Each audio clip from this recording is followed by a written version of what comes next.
This tale is about a heavenly demon who craves a chill life, but honestly, this guy has no plans to live quietly.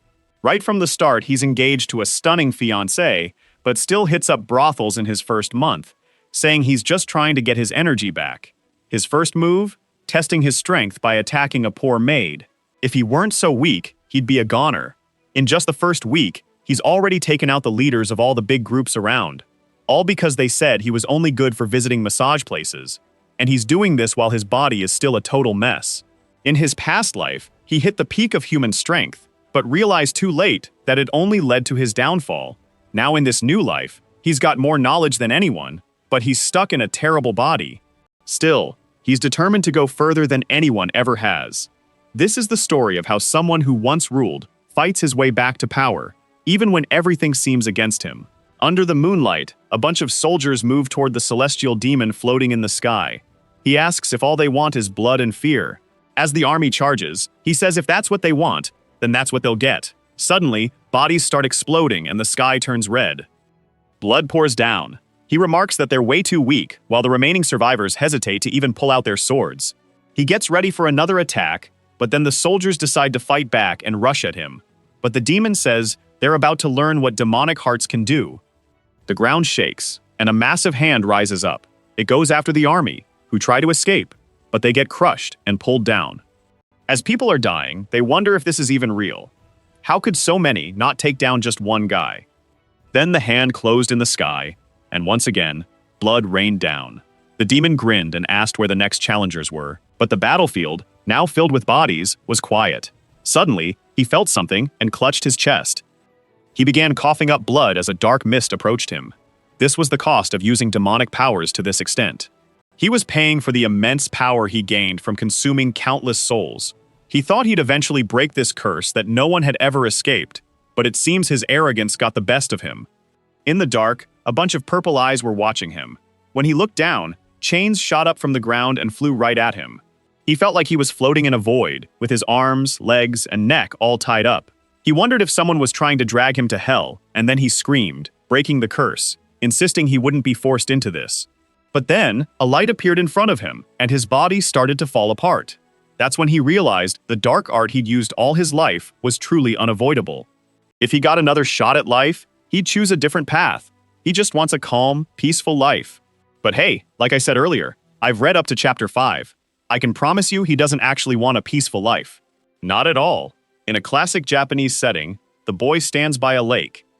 That's when the maid Susu shows up, telling him to eat before it gets cold. The boy raises his hand and swings at her like he wants to slice her neck. That's Bipte-zan, our reincarnated celestial demon, and clearly, the girl is still alive because he has no power. He was just messing around.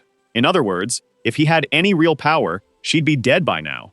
She has this strange look, saying he's been acting weird lately. She sends him to his room while he just stares at his hand, all confused. He can't believe he couldn't even cut a neck and ended up in such a weak body. Looking in the water, he hates the reflection of a face that looks like a girl. Later, at lunch, he struggles to hold the chopsticks, repeating that this body is worse than trash. Thoso tells him to chill out, saying he'll get better soon. She heard about a really skilled doctor coming, but he wonders what a doctor his Mangyan doesn't even know could do. She tells him to stay positive, that things will turn around soon. But seriously, it's already been 10 days since he reincarnated into this awful body. He's the second son of the top merchant in Wuhan. He gets up all skinny, and as soon as he touches his face, a bunch of people rush in to help, checking his blood pressure, offering water, and dressing him. His body was such a mess that he couldn't even eat by himself. Plus, the demon hated how his face looked too much like prey. It's wild how someone who used to be on top of the world is now just trying to get by. Right now, he's using every ounce of strength just to breathe, and he knows the quickest way to bounce back is by stealing soul energy from others. If he were still the demon he once was, it would be easy, just kill and take. But now, he's way too weak for that. He sits there, realizing he could drop dead any second, but even Wuhan doesn't want that, especially since he's been given a rare chance. Right before he died, he figured something out about the demonic arts. Now that he knows what the wrong path looks like, he can use that knowledge to chase after something totally different. He calls for Soso and tells her he's heading out today. She asks where he's going and offers to take him wherever he needs. He cheekily says he wants to check out the Courtson's place, which is basically a massage parlor or brothel. Sue was about to say that's good to know, but her face changes, and she asks if she heard him right. He finds her reaction strange and asks why she's confused. She replies that if that's the case, it might be better for guard Suyeon to go with him instead. Still, she mentions she's never seen him act like this. He tells her if that's how it is, she can come along. But of course, she just declines, and he walks away. A bit later, she's putting a cloak on him, thinking he's been acting really weird these past few days. And now, just like that, he says he wants to go to a brothel. Tazan asks where the bodyguard is, and she reassures him that he's always training to protect the young master. Then she tells him not to be so hard on himself, and he asks why. She says lately, it feels like he's given up on everything. He should try to lighten up a bit, especially since the doctor is already at the house. Artisan thinks to himself that now that his power is down to that of a regular person, he can finally start to grasp how people really feel.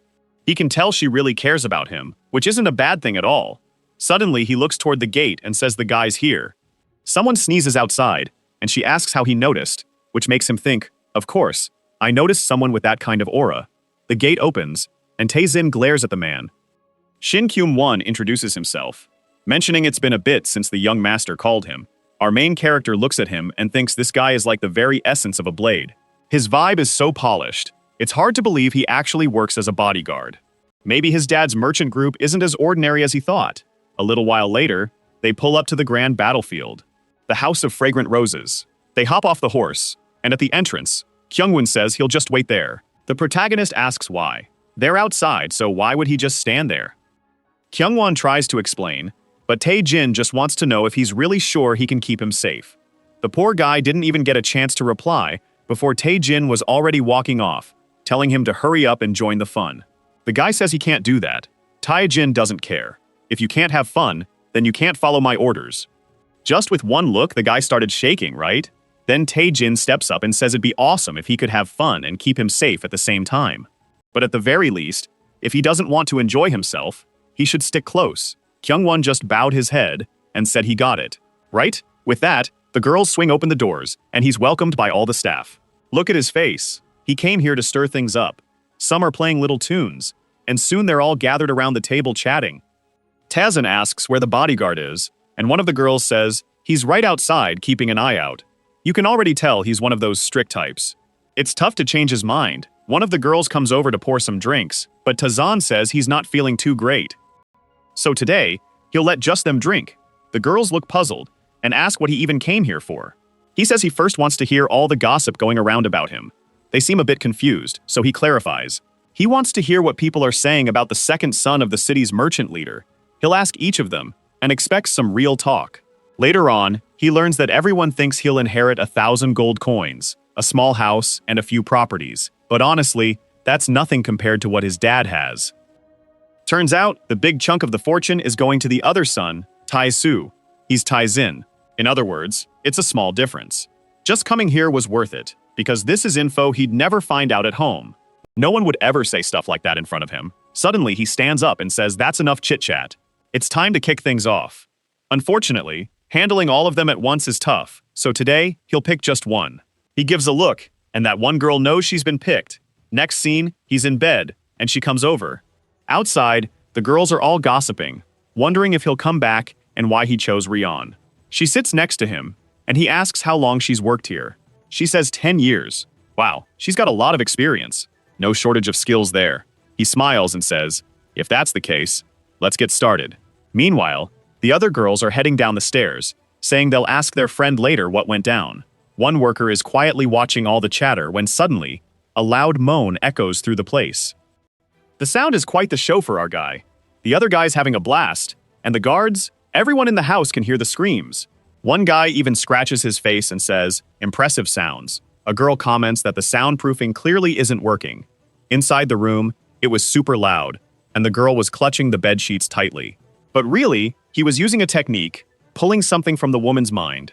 After a while, he opens the door, and Kyungwon asks if he's okay.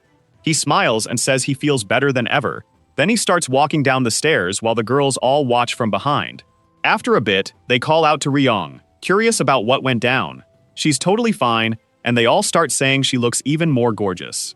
Her skin and hair are glowing, and her eyelashes look longer. They're all puzzled about what happened.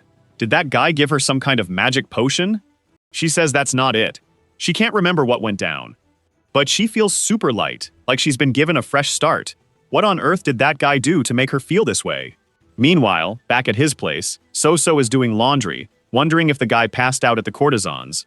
Suddenly, the gate swings open. When she sees it's him, looking totally fine, she rushes over, asking if he really visited a courtesan and came back in one piece. He doesn't answer, just tells her to ask Kyungwon. He's standing there all awkward, like he doesn't want to explain anything, but she can tell he seems perfectly fine. Later, back in his room, he's busy focusing on the energy he took from her. Even with all that power he absorbed, he only managed to heal a tiny bit of his body. The truth is, what he got from her wasn't really life energy or anything like that. In his past life, every time he absorbed energy, it ended up killing people, which had its own side effects. So instead of taking in negative energy from death, he's now purifying their thoughts, soul, and body before absorbing that energy in a cleaner form.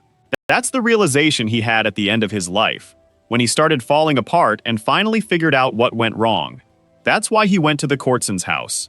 Because those women have definitely been through a lot. He knew they'd have plenty to purify. But still, his biggest issue is his filthy body. Looks like he'll need to visit that house a lot for a while. 10 days pass, and everyone, guys and girls alike, are rushing through the halls, shocked at how often he's been showing up, especially with his weak little body.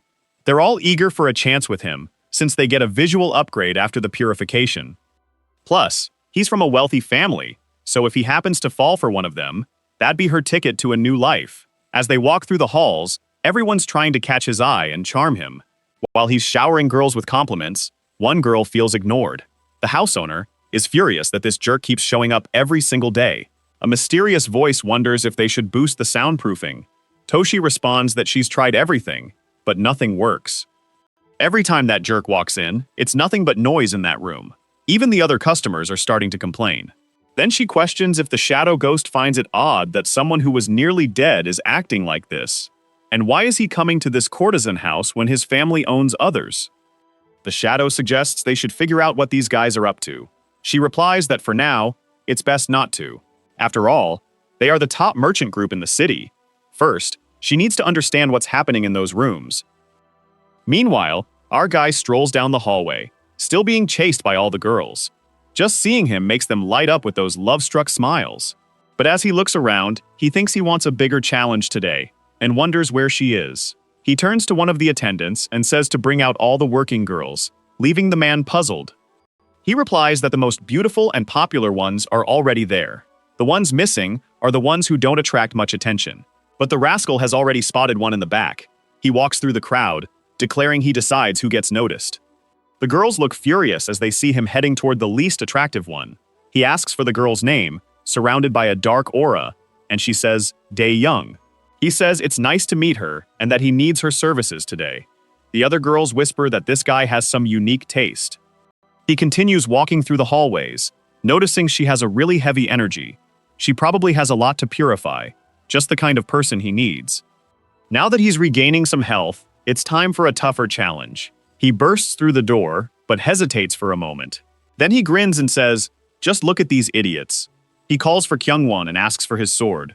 As soon as he gets the sword, he tosses it up, and it slams into the ceiling above the bed. Blood drips down, and that's when they realize there's an assassin in the room. The main character just points out that the guy is still alive, which annoys him. He caught the guy off guard and still couldn't take him out. But with blood dripping around, Dan Young wasn't too happy about things. He tells Kyung-woon to deal with it because he had something to sort out with the girl. He shouts at Dan Young to get ready because today, he's going to suck the soul right out of her. Oh, you tough guy. You only say that because you mean it literally. If it were the other way around, you wouldn't be so bold. Meanwhile, back at the mansion, Jan, a girl stands up and mentions she heard the second master has been visiting Courtson every night. The girl sitting down tells her what people have been calling him lately. That's the mansion's guard, Yu Soe-yeon, and now he's known as the King of the House of Fragrant Roses, or the Man of Unmatched Power. The girl standing slams her hand on the table and insists she needs to go there right now. She wants to meet him. Her name is Yeon Hae Rim, and she's our guy's fiancé. So yeah, This dude's been hanging out with the ladies for 10 days straight while engaged. Yeah, he's a real piece of work. And Hey Rim says she's heading out now to find him. Meanwhile, someone shows up to tell our protagonist he needs to go home. But what he really wants to know is what Kyungwon did with the assassin. Kyungwon, a bit surprised, says he locked the guy up. Tae-zan nods, says he did well, and it's time to head back. But the servant is still wondering if this is really the same master he used to know. Not only has his energy shifted, but now he suddenly has the skills to take out an assassin like that. It's like he's turned into a totally different person. Later on, he's back home, feeling a bit more positive. His body is finally starting to heal. Of course, he's still not where he used to be, but he's definitely not someone you'd call worthless anymore. Feeling proud of such a small win, but then he stops and thinks, who are these two in front of me, and why is the one on the left looking at me like that? One of them steps up and asks if it's true he's been at the Corson house every night. The protagonist, though, has no clue who this wild girl is. Harem asks if he's unhappy with their engagement, wondering if he's trying to push her away. That's when Tae-zan realizes the guy's engaged. She insists that even if he's doing this on purpose, she won't give up on him, getting all clingy. And she just asked him not to give up on her either. Our guy is clearly confused. He has no idea who this wild girl is, so what is she even talking about? But honestly, he replies that he didn't mean it like that. As soon as he says he won't give up on her, a little smile appears on her face. She's all emotional now, saying her feelings are finally being recognized. But before he can say anything more, she's already walking away, saying she's leaving. And while she's clinging to him, he's thinking, this groveling really caught me off guard. So far, she's the strongest opponent he's faced. Then he notices his servant is already walking ahead, staying really close. Wow, guys, what's happening here? Later, So is giving our guy a bath, fully clothed, asking if he ran into Miss Yeon on his way back. He wonders how she already knows, and she says she's got eyes and ears everywhere. But he's pretty sure she must have been the one who spilled the beans to those two, right? Telling them he's been visiting the lady's house every day. Suddenly, So asks if Kyungwon is doing okay, which leaves our guy puzzled. Why wouldn't he be? Then she explains that his warrior has a crush on his wife's warrior. Man, that's too easy. Our protagonist has a servant, a wife, and now this servant likes his wife's servant. What the heck? It's all perfectly balanced. 1 + 1 is 2, or in this case, 2 + 2 is 4. Now it all makes sense. As soon as he walked past his wife, Kyungwon was already ahead, moving quickly. It's just strange to see relationships where there's respect without fear, you know? In his old life, that kind of separation didn't exist. To earn respect, people had to be scared of you. But since he's not feeling this, he starts to think if his current body is affecting his soul. Later in the prison, Kyungwon mentions he used pressure points to stop the guy's movements. Tae-zan just thanks him and tells him to unlock the cell. When he steps inside, he checks out the guy and smiles. The guy was packed with dark energy, which is pretty typical for an assassin. For our guy, who digs that kind of evil energy, it was like a buffet. He tells Ken-won to wait outside, but the guy hesitates. He warns it's too risky and asks what Tae-zan plans to do alone in there. But Tae-jin, being cool as always, just asks how he'll help anyway. I mean, he didn't even notice the assassin was in bed that night. Kyungwoo gets a bit flustered and tries to explain. But Tae-jin just cuts him off, saying, I'm not saying it again. That's when the guy goes serious and says, got it. He shuts the cell and waits outside. Once again, he couldn't believe the young master he knew was now radiating that kind of pressure. For a moment, it felt like he was facing a martial arts master. Suddenly, there's screaming from inside the cell, and Kyungwon pulls out his sword. But he quickly realizes it's not the young master's voice. It's the criminal yelling. What he really wants to know is what the heck is happening in there. Clearly, Tae-jin was pulling out the man's soul energy, and seeing how corrupted it was, he figured this guy was way more dangerous than he thought. But then he realizes the soul was too corrupt for him. He has to stop the transfer, and wonders if it's just too much for him. To purify it properly, the process needs to go until only clean energy remains. But in this guy's case, the soul was so tainted, it would have affected Tae-zan's own soul, so he had to pull back. This guy is way too risky to deal with right now, so for the moment, he'll have to sort things out through the courtesans. Meanwhile, at the House of Fragrant Roses, the madam is nervously biting her nails, trying to figure out what's happening. It's been 2 days since Tae-zan captured her shadow assassin, and he still hasn't shown up. The servant is there, unsure of what to say. Suddenly, someone rushes in, calling for the madam and insisting she needs to come immediately. That's when the shadow ghost arrives, but something seems off about him. The madam asks why he looks so twisted and shaky. She quickly tells them to hit his pressure points to help him. Whatever's wrong. The guy follows orders and presses a spot on the back of his neck. But then, the man's body starts breaking down. Before they can figure out what's going on, he collapses into a puddle, leaving just his skeleton behind. Right then, she knows for sure. This is the work of the merchant group linked to Tazan's family. She asks where Dan is. The guy replies they were going to send Dan Young to the master of the Crimson Dragon clan, but the madam says that's not happening anymore. Instead, they're sending Dan Young to Master Tazan, not that other guy. The servant hesitates, saying that's crazy. Of course, the Dragon Master will come after them once he finds out. A brutal guy like him would start wrecking everything if he hears about this. Still, the madam just tells them to follow orders and cancel her planned visit. The House of Fragrant Roses will send a new gift to Taeyeon. Some time goes by, and a weird rumor starts spreading in the brothel. The girls say that if you spend a night with him, you wake up more beautiful than ever, like you've been reborn. Plus, it seems like you get hooked and just want to be around the boy. Some even call him a divine being who crossed time. And those rumors are spreading fast. The madam always thought it was just an overblown rumor among the hardworking girls. But now, here's Dae Young right in front of her, saying she wants to serve the boy. The madam laughs, asking why she suddenly wants to drop everything and be with Tae-jin. Looks like she's fallen for him, but that would only happen if he pays off all her debts. Dan Young insists he didn't say anything like that. It's just what she wants. Suddenly, the madam's face changes. She claims she has no clue what they talked about, but Dan Young is just property of this house and will stay until every debt is cleared. She's meant to obey and get ready to meet the master of the Crimson Clan. I'm a bit lost here. After everything she went through, we see Dan Young outside Tazan's house. Looks like this happened before that conversation. She must have decided to change the madam's mind after that. So now, Dan Young is there because the madam sent her after changing the plan. But she's feeling really insecure. She's not sure if the boy will accept her. What if he thinks she's too dirty? Despite the risk, she really wants to see him again. Girl, this boy's been hitting the brothel for 30 days straight. If there's one thing he doesn't care about, it's that. He's in his room as usual, training to get stronger. Then someone shows up and tells the young master he has a visitor. Of course, it's Danielle, and he's a bit puzzled about her being there. She immediately puts her hand on her chest and bows deeply to Master Taeyeon. She says she wants to serve him for life, and apologizes for dropping in unexpectedly. All she wants is to be by his side. Now he realizes that when he purifies someone's soul, their looks actually improve. The first thing he asks is where So-So sleeps. She tells him there's a servant house nearby. He tells her to find another place, and that she and Dan Young should live closer to him. Poor So-So is shocked. He hasn't even said he accepts the girl, and he's already giving orders. Before she can respond, he's walking away, telling her to take care of the girl. But the servant girl can't help but think that girl is way too pretty for this kind of work. She starts to wonder again why her young master has changed so much recently. After spending a night with every girl in the House of Fragrant Roses, he's now checking out the House of Fallen Flowers, looking for the most broken, messed up girls with a lot of baggage. Just the name alone was already a good sign for him. He was excited about the kind of corrupted energy he could soak up from that place. But as he gets closer, someone suddenly tells him to stop and look over there.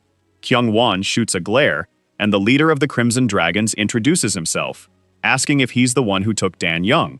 The nearby merchants all seem to know. Whenever this guy shows up, trouble is sure to follow. Our guy turns to Kyung-won and asks, "Who's this idiot?"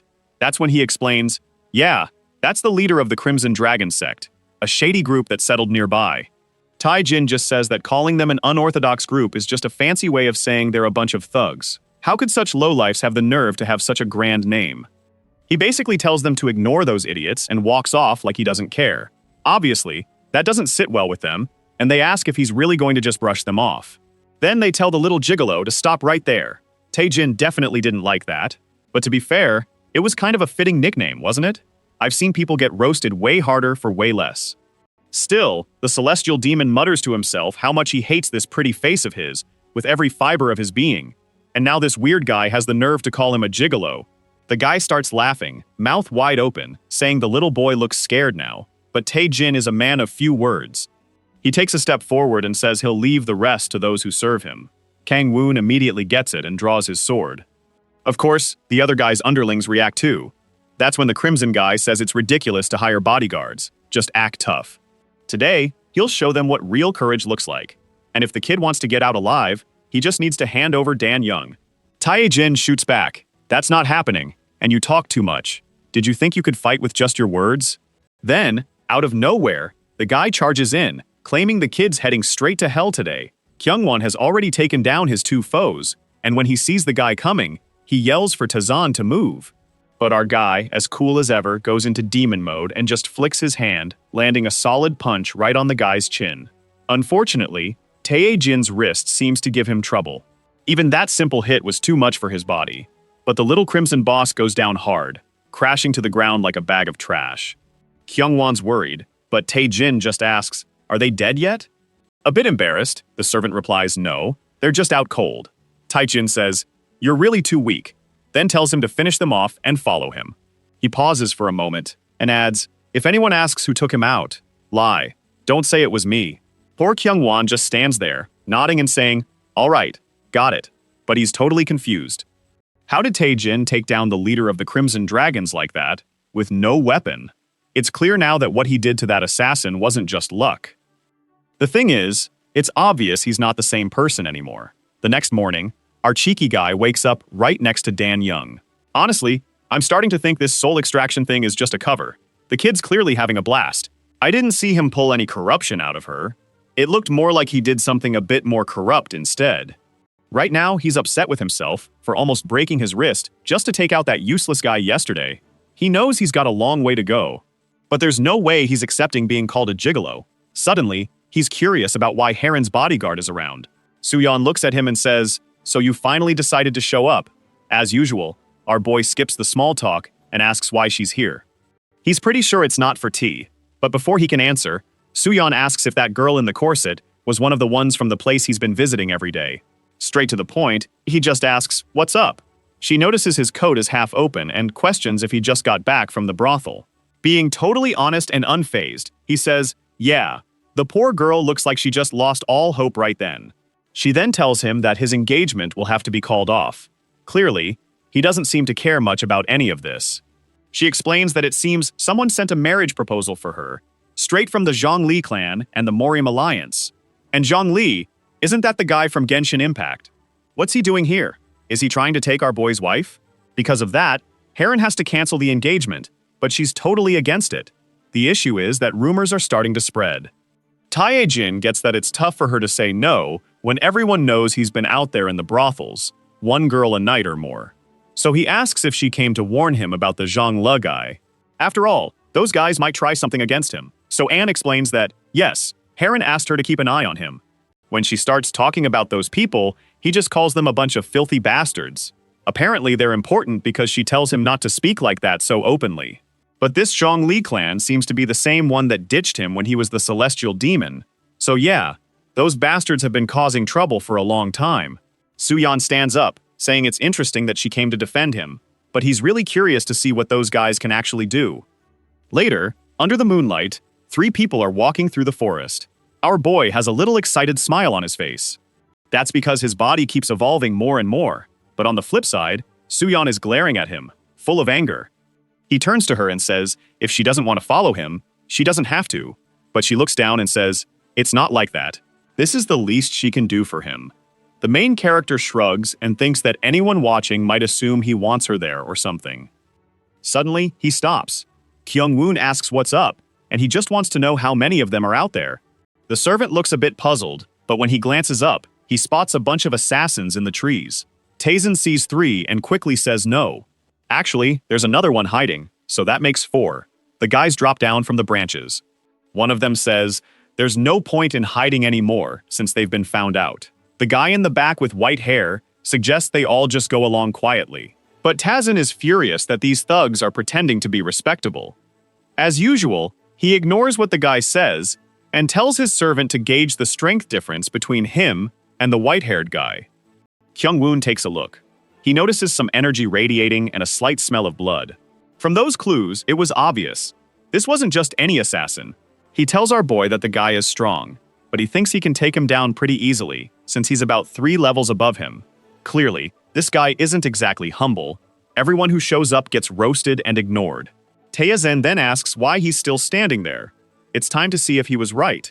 I like Kyung-woon. He just watches. He steps forward and walks right between the bandits, who don't even react. He strolls past, all cool, leaving his aura behind. The leader, hand on his hip, doesn't seem impressed.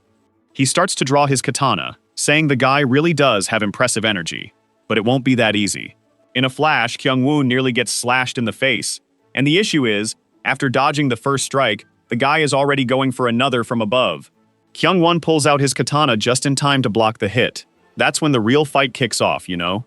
He swings for the head, dodging left and right, back and forth. The enemy lights up with a red aura, but looks pretty shocked. Kyung-won is way more skilled than he thought. He tightens his grip on the sword, realizing this isn't just some random merchant's bodyguard. He lunges to hit Kyung-won, but Su-yeon warns him to be careful and suggests they help. Tae-jin stays calm, saying it'll all be over with one hit. Before she can even ask why, bam, it happens. Kyung-woon clearly has already dealt with the fool. Su-yeon, though, is shocked. How did Kyung-woon take down someone that's skilled so easily? From behind her, Tae-jin says Kyung-woon has let him down again. He only took off an arm. He really needs to toughen up. The girl looks over, thinking this guy's lost it. Still, she's curious why Kyung-woon seems to be getting stronger all of a sudden. He tells her to stop standing around and handle the rest. He has some questions, so they shouldn't be too rough. Their meridians and body points are all messed up, and they drop to the ground, all twisted. The issue is, one of them has vanished. Suddenly, someone shouts for Taezan to dodge. When she looks over, there's a blade almost slicing Taezen's neck.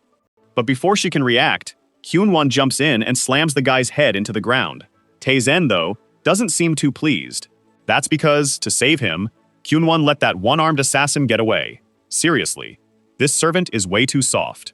Kyung-won apologizes for letting the assassin slip right in front of them. Tae-jin thinks if he were still the celestial demon, a mistake like that would be unforgivable. But for some reason, this time, he's not even that angry. He just says, whatever. That guy was super weak anyway, so he tells them to gather the 3 captives. A little while later, they're all lined up, and Tae wants to know what to do with this awesome trio. He suggests that taking them out is a solid choice, and asks if anyone disagrees. Of course, the only ones against it are the 3 on the ground, begging for their lives. But Tae-jin just says that since no one's giving him any info, he's gonna start torturing them. Naturally, that gets them talking. They say they were sent by the Crimson Dragon sect. It was an order from the vice leader, and anyone who refused would get beaten too, so they had no choice. Taezen thanks them, and tells them to keep the info coming. Then he orders the 3 idiots to come along as they head to the brothel. So-yeon, though, is confused. What's happening? Was he really planning to make his usual nighttime visit after all that? But here we are again, at the House of Fallen Flowers.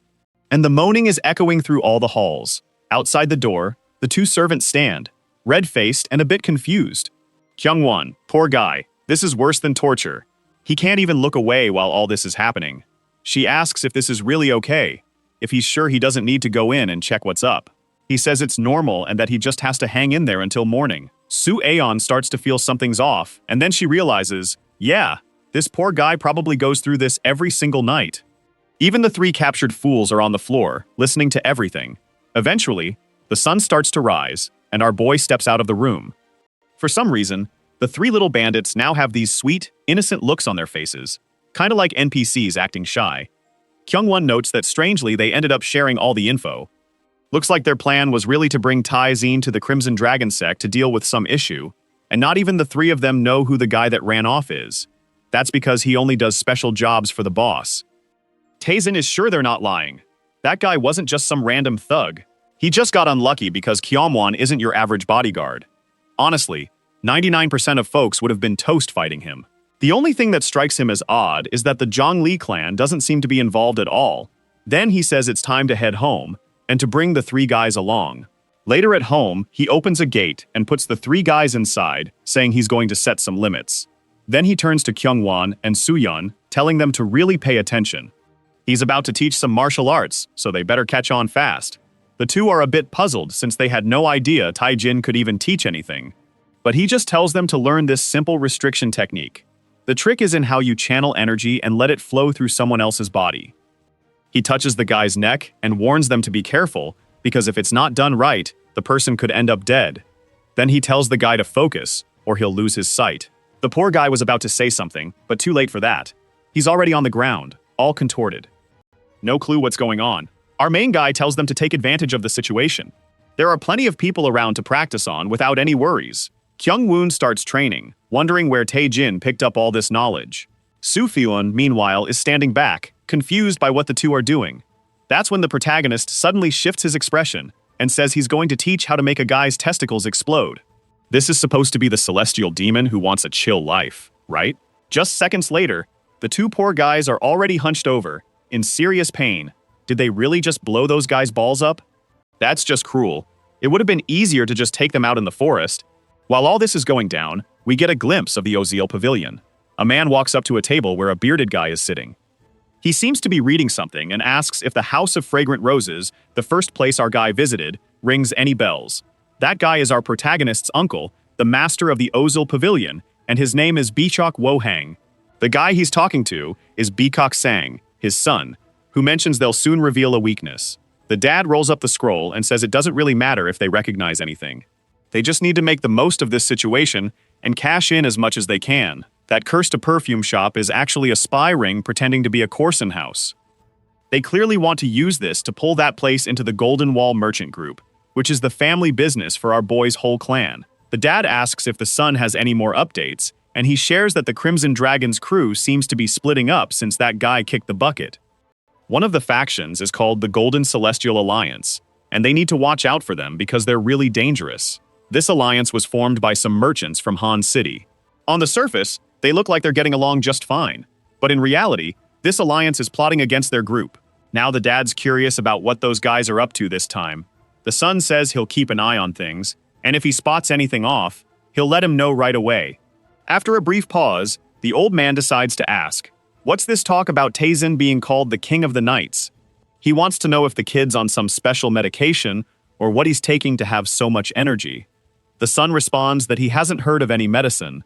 He thinks the kid's just not in great shape from spending too much time with the girls at the brothel. The way he's pouring all that energy into that place, given his health, is risky.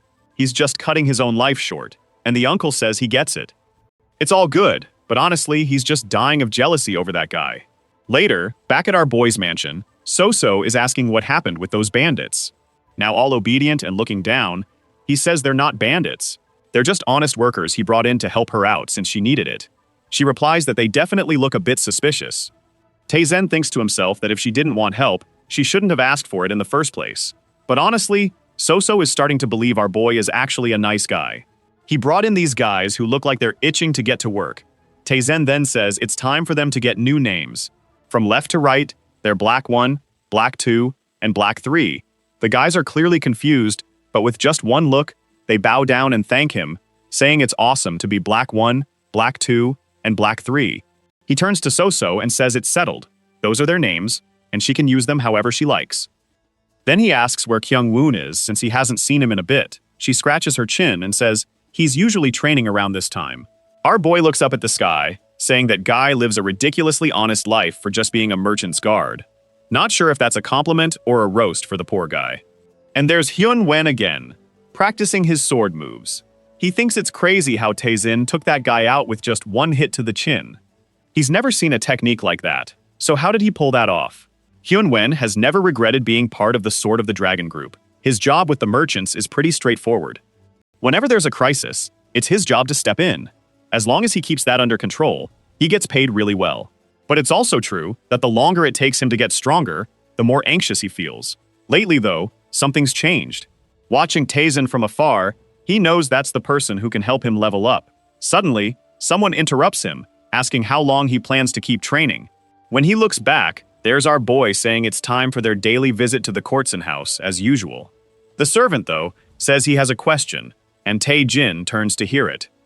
Kyung-woon just wants to know if he's finally going to stop hiding it. Tae-jin, confused, asks what he means. The guy says he noticed things ever since he dealt with that assassin on the bed, then how he took out the leader of the Crimson guys, and now with these restriction techniques. After all that, he's totally sure.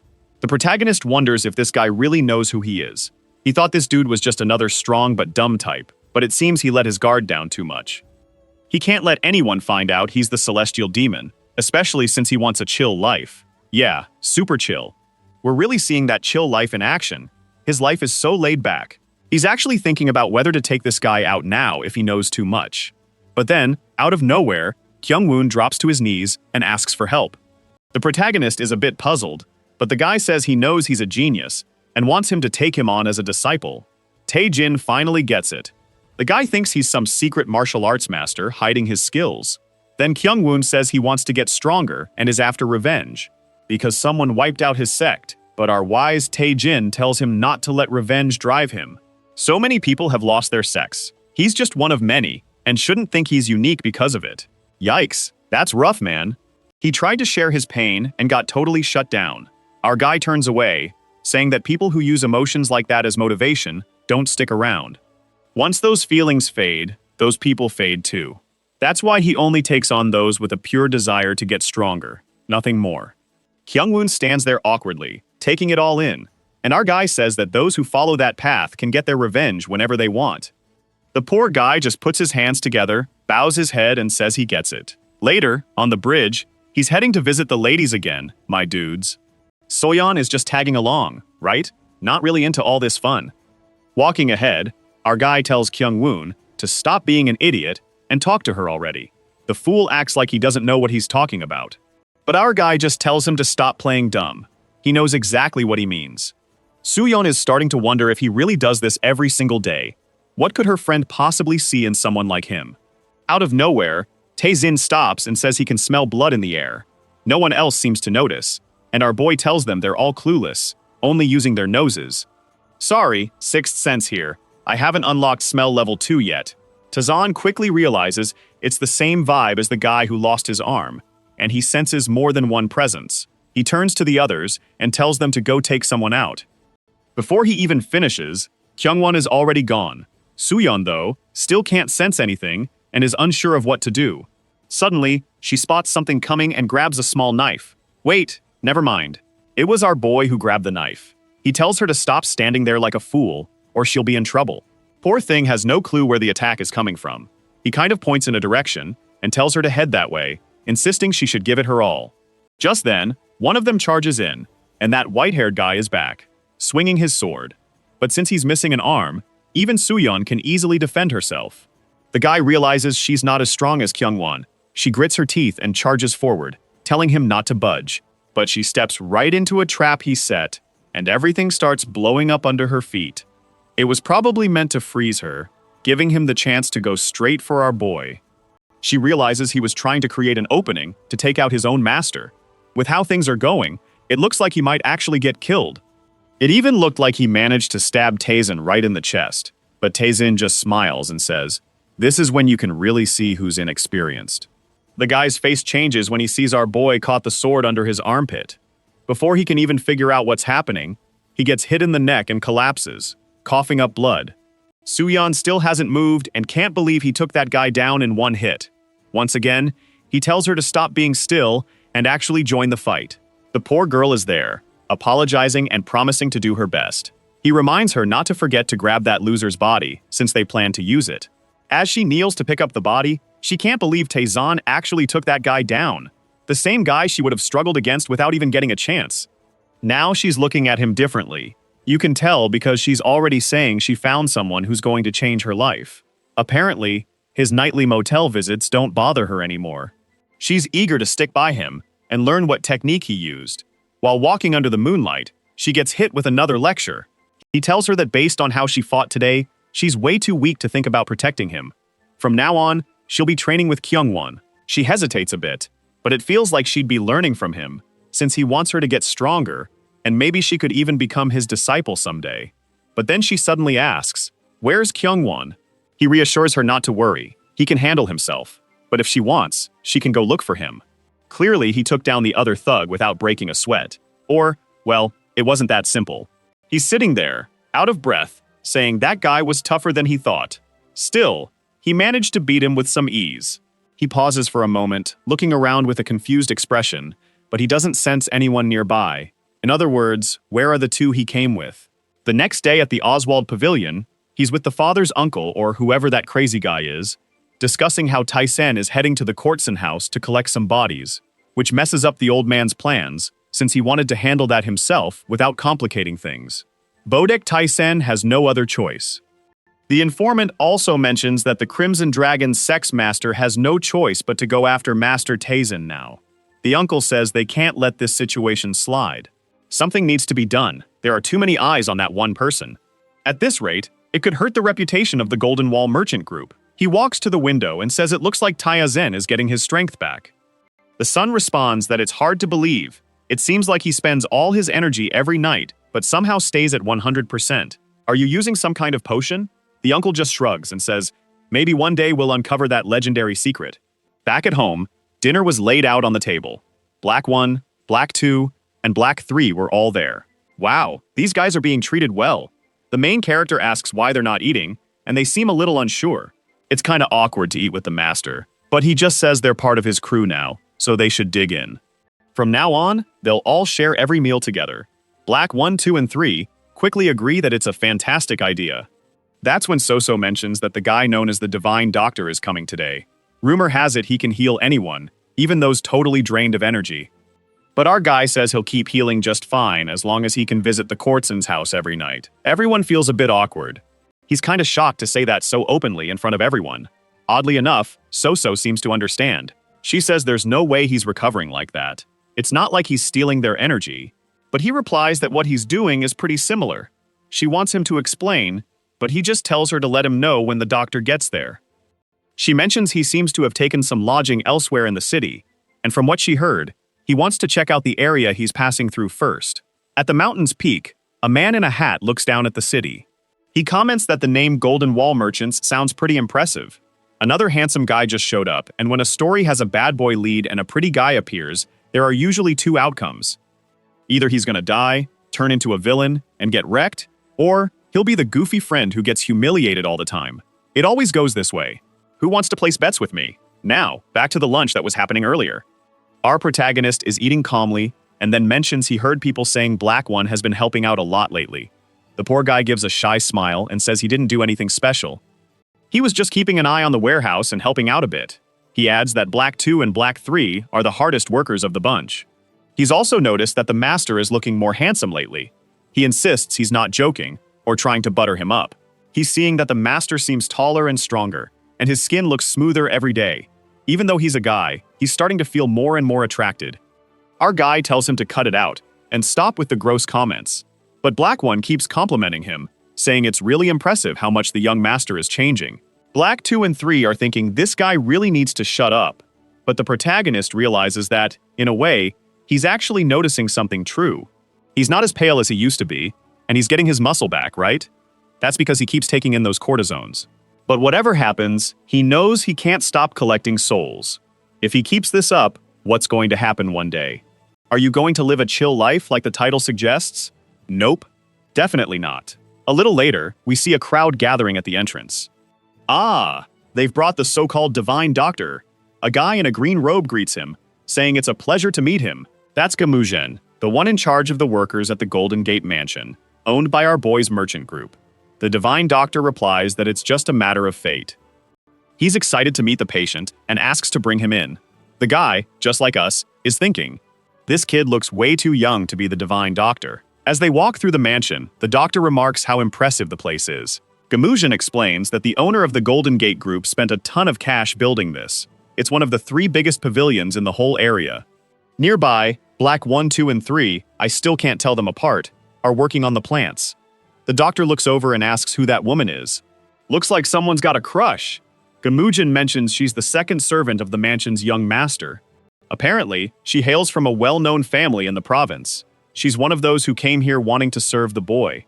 The doctor asks if the other women had a similar experience. He nods in response. Those other girls are also from Korsen families, and after he visited them, they came asking to work for him. This doctor is getting a bit strange.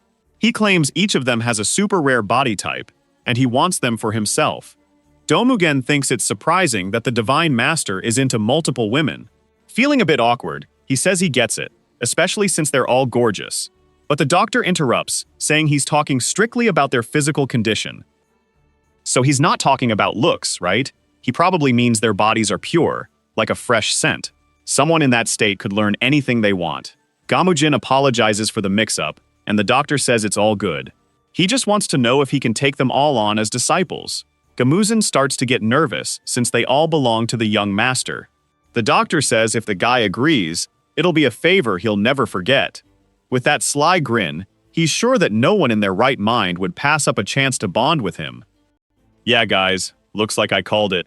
This guy's about to play the villain and end up getting taken down by our boy. He's way too confident, thinking the guy will say yes. But when he faces our protagonist, he gets shut down right away. The doctor suggests he think it over, saying it'd be a big chance for the girls too. Taisen asks why someone with 10 disciples wants 4 more. He's clearly a greedy dude, more than Taisen can handle. The doctor starts sweating, feeling awkward, and says the people with him aren't exactly disciples, they're just helpers with the tasks. Taisen shoots back that it doesn't seem that way, especially with all those old guys hanging around him. They're either his students or just followers. On top of that, he's convinced the guy in front of him is way older than he looks. Makes sense now, right? The guy's clearly hiding his real age. After a brief pause, he adds that chances to learn from him don't come around often. But Taisen just wants to know what his girls would actually get from learning one of the doctor's techniques. He bangs the tea on the table, saying the issue is that the doctor is trying to take what's his. Plus, he knows the guy isn't really interested in teaching them medical skills. What he really wants are the resources they can offer. The doctor, feeling a bit awkward, insists that using people as resources is out of the question. But inside, he thinks the protagonist has crossed a line. The kid in front of him has weak energy and a pathetic body. Maybe he should just end him right here. If he claimed the kid died during treatment, no one would probably care. But then, something comes flying at him and hits him square in the forehead. Boom, his hat gets sliced, and Taisen just asks if he really looks like an easy target, warning that the doctor knows less about martial arts than the basics to mess with him. Got it? The doctor is trembling, completely shocked. He can't even grasp what kind of bloodlust this is. It feels like someone's screaming in his head. He's losing control. Tatsun then mentions that this is really bothering him. These are his people, and it's going to be a hassle if guys like him keep trying to take them. After all he wants is a quiet life. Sure, right? We totally believe you. The doctor stands there, just as shocked as the rest of us, thinking this guy clearly isn't looking for a peaceful life. But that fear he just felt, he's experienced it before. Then our boy mentions that, actually, he does need someone to deal with a few minor issues. Man, I totally nailed it twice. First, I called it that the guy would play a little villain. Then I said he'd become an ally, and it looks like I was right. In the next scene, Gamujin asks if the doctor is really planning to work here now. The doctor says yes, that his dream is to work for Master Taisen. Naturally, Gamujin agrees right away, saying it's an unexpected but amazing choice. He promises by the Golden Wall merchants that he won't regret living here. The doctor thanks him, but his servants are all puzzled, not getting why he's acting this way. The doctor thinks he enjoyed a free life for a long time, but now he's stuck in a place like this. Treating Taijin should take a month or two. The tricky part is getting rid of him. After feeling that rush, he's just glad he didn't embarrass himself. Kyungwen asks if he's sure this is a good idea. He had put limits on all the doctors, but the main one didn't want to comply. Taijin says not to stress. He already set a limit on that guy himself. That's why he won't be able to do anything. Kyungwoon then asks why he didn't just do it to everyone, since he could. Our boy gives the obvious reason. He's still really sick, and doesn't have the energy to waste on that. Plus, it's key to know those guys aren't regular doctors. Suddenly, the doctor pops up right next to them. He already mentions that his new job is to take care of Master Taisen's health all the time, so he'll always be close by. Then Suyeon chimes in with a genuine question for the doctor. She asks if it's really okay for someone so sick to be visiting the Kortsen house day and night. Not only that, but he stays there all night until dawn. The doctor is shocked. He didn't see that coming. Even he's surprised the kid stays the whole night. The kid's a genius. He asks to check Taesan's pulse, and Taesan agrees, but tells him to hurry. Look at this sneaky doctor. He claims he wants to help, but really he's just trying to find weaknesses to see if he can take this kid down. But as soon as he touched him, he knew something was off. This kid's condition makes no sense at all. He even questions if the boy is really alive. His two subordinates instantly react. Taezin asks why he's questioning that just from feeling his pulse. The doctor explains he's never seen anyone with such a terrible body. The energy flow was so weak, it was almost like he was dead. Tae Jin asks what to do with someone who calls him a ghost. Oddly, Kyung Woon suggests blowing the guy's balls off. What kind of logic is that? But the doctor says not to get it twisted. All he means is that the kid needs urgent treatment. Tae Hyejin then asks if the doctor would bet his life on what he's saying. The doctor says, "Of course not." "No way, I wouldn't bet my life." He smiles and admits he has no clue how to treat this, but that's his job, leaving everyone puzzled. Right? Where's all that confidence coming from if you don't even know what to do? Still, he tells Tazan he's confident his assessment of the body is correct, but Tai Zin tells him to get lost if he's not willing to bet his life, and doesn't know how to help. The doctor insists he can't back out now. His mission is to stick with him and find out what's happening.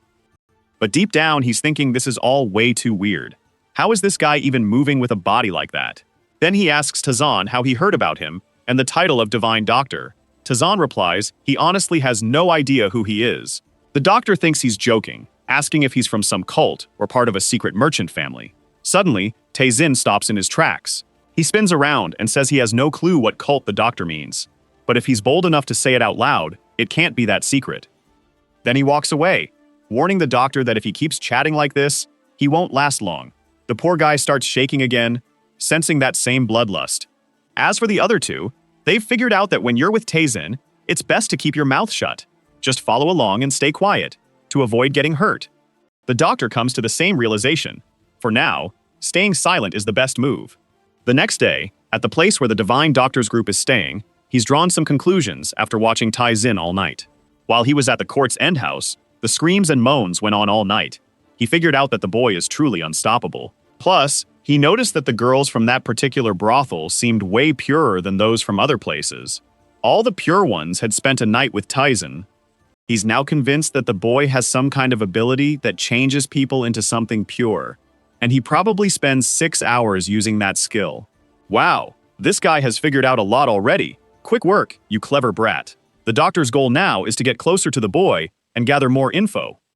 Suddenly, Soso shows up and calls for Divine Dr. Duba, which is apparently his name, saying the young master is looking for him. He approaches a bit unsure, wondering what trouble it could be this time. The toughest part for him here is still trying to understand how this guy thinks. Back at their usual table, our boy asks if the doctor is really as skilled as people claim. Feeling a bit unsure, the doctor replies that even if it doesn't seem like it, he's proud to say he's one of the best in the area. There are probably only 5 people in the world who would dare say they're better than him. Naturally, Tae-Zin, ever humble, chimes in. That's still way too many. Dubby says that no matter how good he gets, he still can't compare to people like the Poison Demon and the Immortal of Healing. That's when Suyeon asks if the people he's talking about include the Cultist Demon, to which he answers, yes. The demonic cult has someone who's more skilled than him. No one really knows who that person is, and it looks like they've gone into hiding, making them even tougher to track down. Tae-Jin wants to figure out what the demonic cult is trying so hard to conceal. Suyeon just replies that's the main issue. Everyone's curious about that. What they do know is that he's using some kind of illusion magic that keeps him hidden from this world. It's a power that can only be broken if you have the key. Tae-Zin recognizes that as the Mystic Sky enchantment. It only kicks in when the cult leader dies, and the only way to break it is when a new leader is born. That's because you can't get through the barrier unless you're the leader. He remembers killing all the candidates to become the celestial demon in his past life. So until a new leader shows up, they're stuck there. Back in the meeting, he mentions he's not there to discuss that. He just wants to know if the doctor can reattach a severed limb. The doctor smirks and says that would be a piece of cake.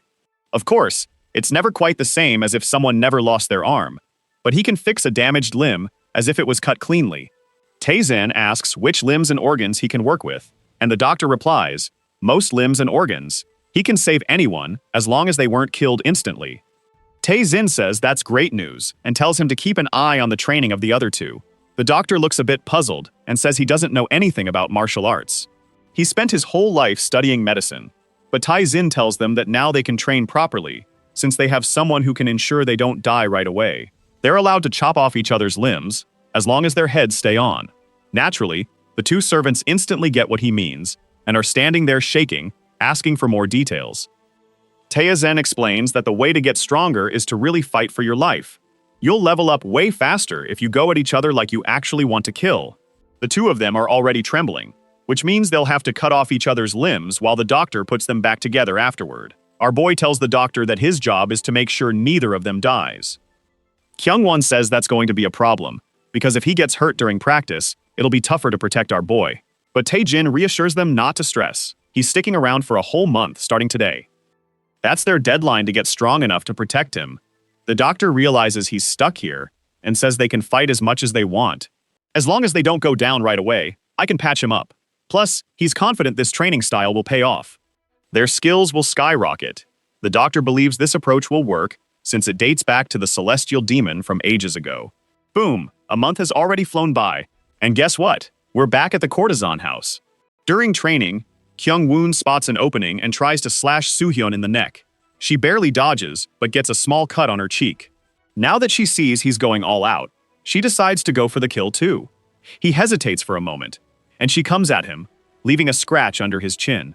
That's when someone claps and says, "Training's done for today." It's the doctor, saying it's time for the healing cream. The two of them are standing there, shaking. Clearly, this was way tougher than fighting. That's when Chanwon says he doesn't need this kind of stuff. The injuries from today weren't even that bad, but Dova counters, that's not the case. He's covered in cuts all over. Even if it stings a bit, this is the quickest way to get them back into training. Just then, Tae-jin opens the door and says this healing stuff is really good. Everyone is surprised to see our boy has shown up, and Dubby wonders what he's doing there. Our boy replies that he mentioned 30 days ago he'd be back after a month. Dubby asks if he's okay, and right away, Tazin extends his fist, making Dub flinch. But of course, our boy just tells him to check his pulse if he's that curious. The moment he does, Dub's expression shifts. He asks how he pulled off such a body transformation. What Tae-jin did is pretty clear. He tapped into the energy he got from the girls at the courtesan house to patch up his broken body a bit. The catch is, he figured out that the soul he has now isn't the same as the one he had before. Before, his energy was wild and destructive. Now, it's actually more compact and resilient. The downside is, it's really tough to control, but once he gets the hang of it, he could create the perfect body. Back to now, he tells the doctor to stop intentionally making the cream hurt just to torture them. Clearly, he's been messing with the two for no good reason. At that moment, Kyungwon realizes all the pain he's been going through was because of that damn doctor, and says they need to have a little talk.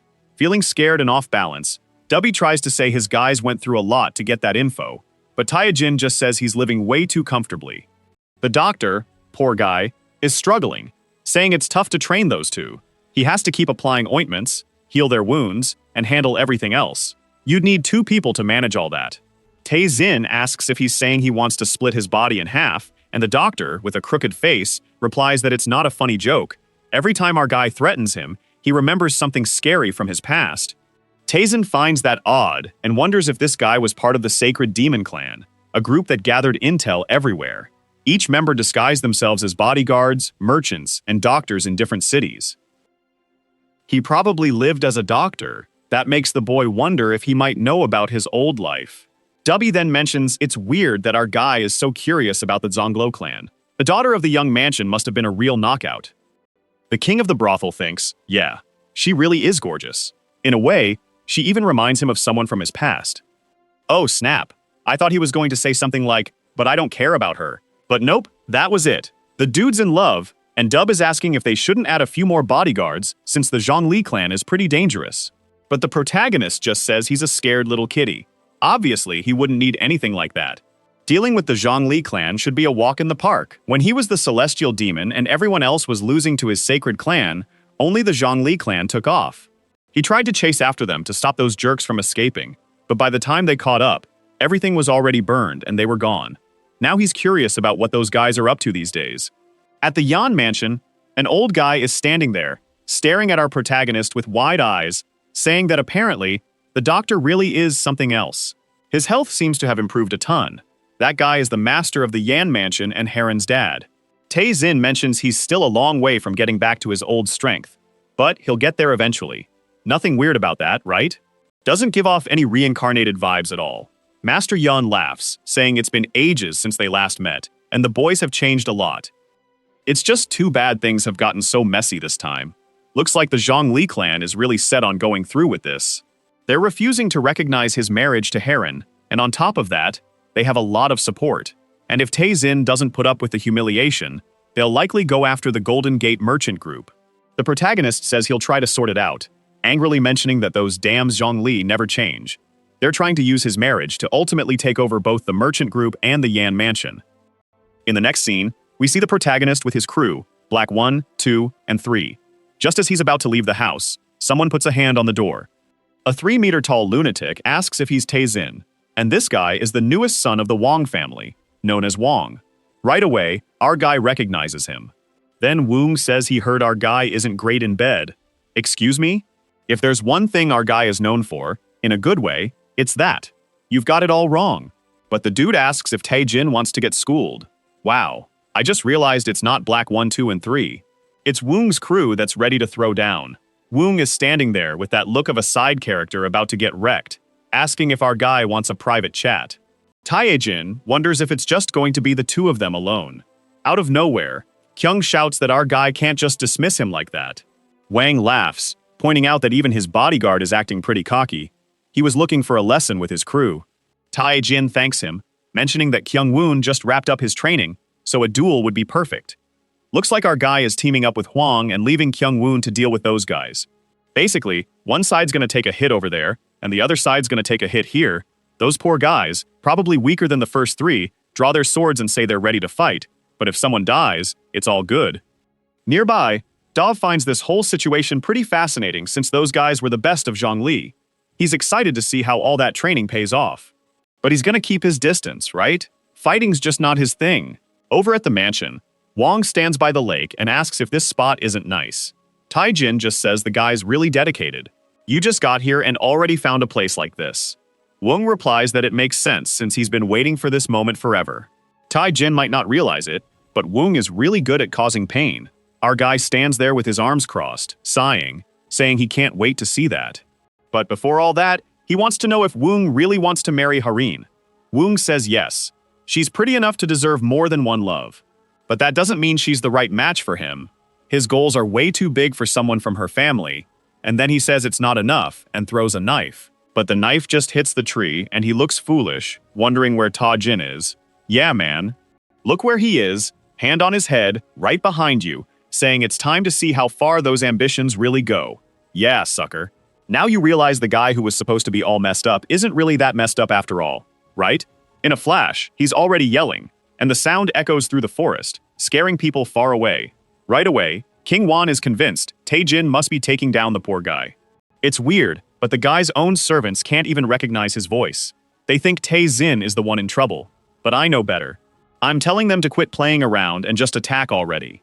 The poor guys lift their swords and say if they're so eager, they might as well help them move on. But as soon as the first one swings, Kyung-won dodges and kicks him right in the chin. 2 others rush in, claiming his arrogance ends here. But the moment he turns around, bam, something hits him in the face. A sword sheath rolls in, and Soo-yin tells him to come join her. Ah, look at these sweethearts, standing together like a perfect pair. Both swearing they won't let Taz and down, and are ready to show off their training. Meanwhile, our guy is soaking up all the bad energy from that dude, wondering where all that arrogance went. But he really shouldn't worry. Tae-jin only plans to take half his energy because he doesn't want to kill anyone in this life. Looks like he's got amnesia or something. Did you forget he's already taken out plenty of people? Back at the mansion, the guy's servant is getting torn apart and tossed aside like trash. A few seconds later, everyone's on the ground. Soo-hyun says she had her doubts for a moment, but they actually pulled it off. Kyung-woon smiles, saying it's all thanks to their trust in the young master, but she thinks it's a bit odd. It shouldn't have been easy for them to take down warriors from the Zhongli clan, so how did they do it? He says he has no clue, just that if it weren't for Tae-jin, they'd be the ones on the ground. The truth is, before they got here, our guy shared all the info on how those guys fought, and it was like he knew every little detail about them. Even though he felt unsure at first, during the fight, it became super clear that predicting their moves was a piece of cake. And that was all thanks to the info Tae-jin gave them. He must be thinking that guy is incredible while standing there, confused and looking back. Later on, W was singing on the bridge when he turned around and saw Tae-jin coming. Our boy wanted to know what he was doing there. He said he'd rather sit out the fight, since he wouldn't be much help. So our guy was curious why those guys hadn't taken care of that trash yet. It was a bit awkward. W pointed out that they weren't just trash. They were the top warriors from Zhongli, but Taizin Pei said those two still had a lot of training ahead of them. Once they got back, they'd be training twice a day. He can't stand seeing people fail around him. Dubby smirked a bit, right? Looks like you're not the one training if all you're doing is thanking them. Later on, Wung was sitting at the table with the head of the house. Next to him was our sweet Rin, who was always blushing. She looked ahead and saw Wung, then quickly looked down. The father caught that glance and noticed Wung seemed a bit off. He set down his cup and mentioned he heard they talked today. Rin immediately stood up, surprised that Taejin was okay. He then asked what she would have done if he wasn't. Before she could reply, he just said they had a really interesting chat. It was something that really touched their souls. Wang agreed, saying it truly shook them. However, Taizin called him out for being rude by not looking someone in the eye. The poor guy was shaking, trying to find some courage, but it was just the captain in front of him. One look from Taizon made him feel like his spine was electrified, and he trembled in his seat. The guy just threw up, stood up, slammed the table, and sent food flying. With that, Su Aeon helped Haran move away while the others looked confused, but our boy was just smiling, feeling accomplished. Later on, someone slammed the table and shouted about what was going on. That was the patriarch of the Zhongli clan. The man in front of him told Master Qian that it seemed the bodyguards from that mansion were tougher than expected. They're starting an investigation to see if the Yan mansion helped them in any way. Qian, the master, is curious about how Wung is holding up. The guy replies that Wung's locked himself in a room and won't come out. He's dealing with some martial arts issue, but they can't figure out what's wrong. It's like part of his memories are just missing. Qian puts his hand on his forehead, frustrated, saying that not only did the guy get beaten, but he's also acting like a total fool. He doubts this is Taezin's doing, since that guy's super weak and nearly dead. There's definitely someone else pulling the strings, and things are getting strange. He tells them to find out who's behind this, no matter what. The guy just nods and says he's leaving. As he looks out the window, he mentions that they're finally bringing this nearly wiped-out clan back to life. At a time like this, they can't afford any more embarrassments. He vows to take down anyone who dares to mess with the Zhongli clan, even if it's the Celestial Demon. Back at the Yang Mansion, a group walks in. Right away, Kyung-woon senses trouble brewing.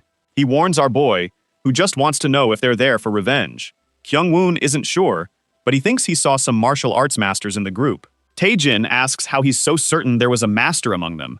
The guy explains that there was an old man with a sword, who clearly wasn't trying to hide his presence. Our boy laughs, saying they never change, they love to show off, and only learn after getting a good beating. He says it's time, and Kyung-woon thinks they're going to confront those guys. But Taejin says no, he has other things to handle.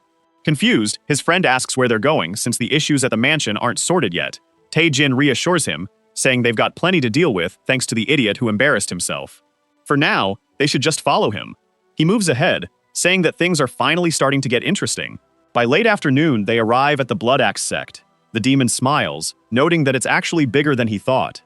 Of course, his friend wants to know what he's planning to do there. This is one of the strongest unorthodox factions in the entire city. They do send money to the Zhongli clan secretly, but nobody really knows why. Taizin thinks those guys definitely don't like Zhongli. If they're sending cash, it's clearly not by choice. Kyungwon chimes in that it's probably because they're too weak, which is pretty common in this world. Hazen adds that it's not just about being weak and not fighting back. They pay those tributes because they know resisting is pointless. He then asks Kyung-woon if he knows what happens to people like that. Kyung-woon looks over, and our guy says that everyone like that loses the will to live. His friend flinches, recalling the old city burning. He remembers his father yelling for a servant to get him out of there, and run as far as possible. Young Kyung-won looks back, hoping at least his dad makes it out. But then someone hits him from behind, saying that apparently, Won managed to escape. Turning around, he sees the Blood Phoenix demon, and asks what they're doing there. Before the guy can respond, he's already on his knees, claiming his family is innocent and begging him to at least spare his child. He grabs the demon's feet and pleads. The Blood Phoenix demon replies that one day, that son will come looking for him, wanting revenge for his father. In other words, they're meant to cross paths again someday. And when that day comes, it'll be tough for him to accept that same plea again. With that, he kills the father. But it seems he let Kyungwon get away. Now he realizes what Taezin said. Being weak is the biggest sin. He gets chills and asks what the weak are supposed to do then. Our guy smiles, puts his hand on the door, and says he'll give them strength. As soon as the door swings open, the guys inside start yelling about intruders. But moments later, the chief and his whole crew are already taken down. Taizin walks up to the leader Chu Zhongwan, who's already screaming and begging for his life, saying they really messed up. He's banging his head on the floor, saying he'll do anything Taijin says. But Taijin just smiles and tells him to chill out, explaining he's only there to teach something really cool and wants to see how useful they can be. Before the leader can even grasp it, he's told that if they ever pay another tribute to the Zhongli house, they'll all be killed. The leader's tearing up, saying that if they don't pay Zhongli, he'll die anyway, so nothing's really changed. A few days later at the Zhongli mansion, someone is yelling so loudly that it scares the birds away. They're demanding to know why the Blood Axe has stopped paying tributes. A servant informs the king, who slams the table and asks if those fools think they can get away with that. But this guy feels like something's off. The folks over there seem way too sure of themselves. The boss figures they're probably just hiring some low-tier martial artists to help out, but they can handle it. The elder agrees and asks if they can send the soldiers' bodies over to deal with them. The issue for the boss is that they've been running into some money problems lately. They can't afford to lose the cash those guys were bringing in. So he tells them to send a guy named Zhang Sungrak and a group of warriors. The guy says he's on it while the leader is fuming. One week, a fool comes back embarrassed with wet pants, and the next week, these guys suddenly don't want to pay their tributes. For some reason, things are going south for them.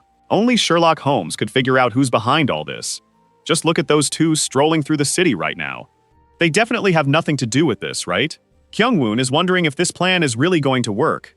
For sure, those guys are going to pay for skipping the tribute. Plus, Zhongli won't be happy that they're out and about showing their weaknesses. But Tang Xin tells him not to stress. Their finances are completely frozen, and they won't have time to worry about the two of them. Still, this friend insists it's crazy. If they get attacked by the warrior groups, they'll probably lose even with the tips. That's when Taijin says, that's exactly why they're going to meet some people who can handle those guys. He glances over, and our boy is already walking into Dongwoo's bodyguard agency. The poor guy looks a bit confused, but it's clear he's probably there to hire some bodyguards. That's what you do in a place like this. As soon as he heads up the stairs, a guy asks why he's there, and our boy says he's there to see the owner. The little soldier tries to say not just anyone can meet the owner, but Tae-Zin immediately asks if he's just anyone. Dang, just like your mom, right? When you tell your mom, but everyone's going to the party, she just shoots back, you're not everyone, you're not going. And there you are, feeling like an idiot. He just trolled right in, and the guard clearly didn't want to get involved. Smart move. He just stood there watching them go in. A bit later, in front of a door, the guy says to hang tight. The boss is on the way. But first, he needs to know who's asking for the meeting. Taizing tells him to hold on, because he hasn't remembered everything yet. He leans against the wall, while everyone waits patiently. The old man is starting to get impatient, but just as he's about to speak, our guy jumps in. He tells him to go to the man, and say he has something called the Mystic Moon to deliver.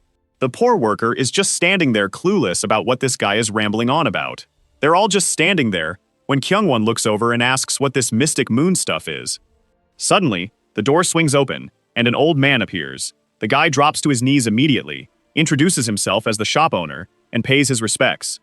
That sly Taesin just grins and walks past. Meanwhile, the assistant is just standing there like, what the heck is happening? What got that old man so excited about this Mystic Moon thing? Next scene, Tae-Zin is already in the chair, asking how many people the guy can gather. The old man says 6 main warriors and 60 bodyguards. Tae-Zin tells him to round everyone up, but keep the main ones apart. He wants to talk to them first. The old man just agrees, and there's our guy passing some info to the others. But Kyungwon has no clue what our guy's planning. Even though they're skilled bodyguards, they're no match for someone trained by the Zhongli clan. Still, our guy is explaining everything, saying they'll support the unorthodox faction. The masked guys say okay, and he tells them they'll go with them now. Kyungwoo wants to know what they'll be helping with, but our guy says no, they'll just tag along, while the others will do the fighting. Still, his friend says it'd be better if he helped out, so the guys don't lose. Tae-Jin laughs and asks if he can beat the owner of that place. Kyungwoon replies that the old man seems a bit worn out, and even if he was a master, he's probably on the same level as him. He really thinks he's better than those master bodyguards, but Tae-Jin calls him delusional and totally off base. He's definitely not strong enough to take on the master bodyguards. Plus, the boss is way tougher than he thinks, and he needs to learn to respect what he can't see. Poor Kyungwoon is totally lost, right? But Tae-Jin gets it, because those guys are part of the sacred demon cult. Basically, this is the cult where he trained those guys, and thanks to Dubby's digging, he's tracked down a few members. It doesn't even matter if they don't know his true identity. If they hear Mystic Moon, they have to submit. Hold on. So if I show up saying Mystic Moon 2, will they listen to me? How does that even work? In other words, these guys are at a security agency because they're way too powerful, and this is just a cover for their strength. Of course, his friend wants to know more, right? When did he make all these connections? Taejin replies that kids can't know everything in this world. But now it's time to go because he can finally train for a real fight. Naturally, the poor guy is still confused. Just a minute ago, he said they wouldn't join the fight, but Taejin insists he would never say something like that. Of course, they were planning to take out the leader of those guys, back at the Blood Axe sect. The Zhongli elder Songrak has arrived at their place, and Jogwaihim, the Blood Axe leader, is saying they won't tolerate Zhongli's orders anymore. Songrak asks if he's lost his mind or really thinks he can win. The chief starts screaming like a lunatic, insisting he's not insane. Actually, they've been trying to keep it together, and he warns they'd rather take a beating than lose their cool. Sombrak hears this and suspects whoever messed with Woong is behind this too. Apparently, when that guy stood out at the table, he didn't just wet himself. I thought he threw up, but then I realized he peed. Turns out, he totally lost it. The guy just let it all go. Out of nowhere, the old man feels something weird, turns to the others, and tells them to take care of the folks inside, keeping one alive for some questions. He starts to leave, sensing something's off. He's fought in tons of battles, but nothing like this. Every part of him was yelling that he was in serious danger. Oh man, check that out. Taezen and another guy are up in the tree. You're really in trouble, dude. That's when our guy mentions he really has sharp instincts. When the old man looks back, our guy has already dropped down and says he actually seems strong. Ima Dojongli is a pretty weak clan, but at least their elders have some standards. The elder then says he must be Tazen, and asks if he's the one causing all this. But our confident guy says it's pointless to talk since his memory won't last much longer anyway. The old man responds that he's pretty bold for a kid. But once he loses a limb or two, he'll start talking. Kyung-woon steps up and says the old man won't even get a chance to fight Taejin. Looking at the kid, Sumrak thinks he doesn't seem that strong. Plus, there's no way that strong energy came from the guy behind him. He figures there's someone else hiding around and decides to just deal with the two of them, fast. He pulls out his sword, saying this will be quick. Taejin laughs and asks Kyung-woon how long he thinks he'll last in the fight. The poor guy is shaking, gripping his sword, saying this old man has a scary vibe. He didn't expect him to be this strong. But at least he's going to give it everything he's got. Our guy says this is his lucky moment. The quickest way to get better is by fighting someone stronger than you. The old man is fed up with their chatter, like he's just a practice dummy, and says he'll finish this now. He lunges for a hit, claiming it'll be over in a flash, but Kyung-won blocks the first strike. The old man pulls back, surprised, and admits he's not too shabby. He charges again, and Kyung-won dodges once more, but gets knocked back, arms trembling. At least now he feels a bit more confident, since he can see the attacks coming. He charges in again, and they face off. The elder swings down hard, telling him to realize he's just a bodyguard. The guy blocks again, but his sword cracks. It's clear this won't hold up for long with all that impact. While the old man keeps throwing punches, he asks if Kyung-won really thinks he stands a chance. Kyung-won knows that if he takes a hit in the wrong spot, he'll be cut in half. Out of nowhere, Songrak gathers a ball of energy in his hand. He slams it into his chest, saying he wants to see if Kyung-won can handle this. The poor guy gets sent flying, using his sword to brace himself, and the old man is shocked to see he's still on his knees. Once again, Kyung-won finds his calm. As scary as this guy is, he can still read the attacks. Tae's cheering him on, telling him to appreciate all the training he's done. Now, Sungrak is starting to feel uneasy. He can't recall anyone from that family being able to block one of his hits like that. He admits that for a bodyguard, Kyung-won has way too much talent. It's a shame for him to be stuck in a guild like that. The best move for him would be to join the Zhongli clan. He glances at Taezun and tells Kyung-won that if he joins the Zhongli group, he'll learn real martial arts.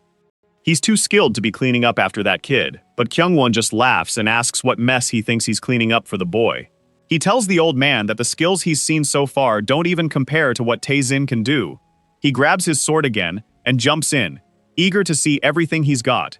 Sungrak retorts that he'll stay an arrogant jerk till the end. The guy comes down with an overhead swing. But this time, the old man dodges the sword and drives his own into Kyung-won's shoulder. That poor guy stumbles back and finally drops to the ground, completely worn out. His arm looked like it was barely hanging on, and of course, that's the one he uses for his sword. Still, Sombrak's not satisfied. He aimed for the head, not the arm. But in the end, the guy still managed to read his sword's move. The poor dude's in pain, and the old man says it's time to wrap this up. But Chungwon, all fired up, insists he won't let that happen. That's when Taezen steps in and says, enough. The fool turns around and says he wants to keep fighting, but Taezen tells him to check out his arm. He won't even be able to hold a sword right anymore, so he should just give up. But he gives him a little smile and says he wasn't that bad. He slowly walks over and tells him to pay close attention and not miss a thing. Oh boy, this guy thinks he's the dude from the arena fight, all cocky. The old man says he heard Taezen was on the brink of death, so it's wild for him to want a sword fight now. Taezen, though, says he doesn't need a sword to take down someone like him. Obviously, the old man isn't thrilled, and says the first thing he's going to cut is his tongue. Taezen tells him to just come at him, and the old man looks a bit puzzled. He can't see anything special about the kid. So why is he so confident and cocky? He starts to think maybe the kid's hiding something. It could be a bluff. Surely he's just worrying for nothing. He goes in for the attack, convinced there's no way this kid can block it. Man, he pulls off this wild inverted move, throws the sword up, and thinks he's got a kill shot. Clearly, the kid was foolish to think he could win without even using a sword. But, wow, our boy just takes a tiny step to the side, smiling. The old man's trying to figure out when he got that close, and Taijin says he told him he doesn't need a sword. He lands a solid hit on the old man, who immediately hits the ground. His vision starts to blur as he wonders who the heck this kid is. Kyungwon just stands there, totally stunned. He fought hard against that old guy, and still can't wrap his head around how Taejin pulled off such an easy win. If he wants revenge, he really needs to move like Taejin does. Back at the Yan clan mansion, W is looking at him, saying he's in rough shape. Kyungwon's just sitting there, not knowing what to say. The doctor warns that if it weren't for him, any other doctor would have amputated the arm, since fixing it would have been impossible. Kyungwon stays quiet, and Dovi starts boasting, saying he hopes Kyungwon always remembers how lucky he is to have a great doctor like him. Kyungwon tilts his head, thanking him, while the doctor says he likes humans because they recognize kindness. Su Aeon thanks him again, saying they've already done it 19 times, so that should be enough. But the doctor insists it's just to make sure they remember his kindness later. They both thank him once more. Duba then glances over and spots Taejin arriving. He says he showed up at just the right moment and asks if Taejin heard about the big offer he got. He was about to mention some herbs when Taejin gives him a look, making him quickly change the subject and ask why he looks so scary today. Our boy tells him to leave if he wants to. Duba looks a bit puzzled, wondering where he should go.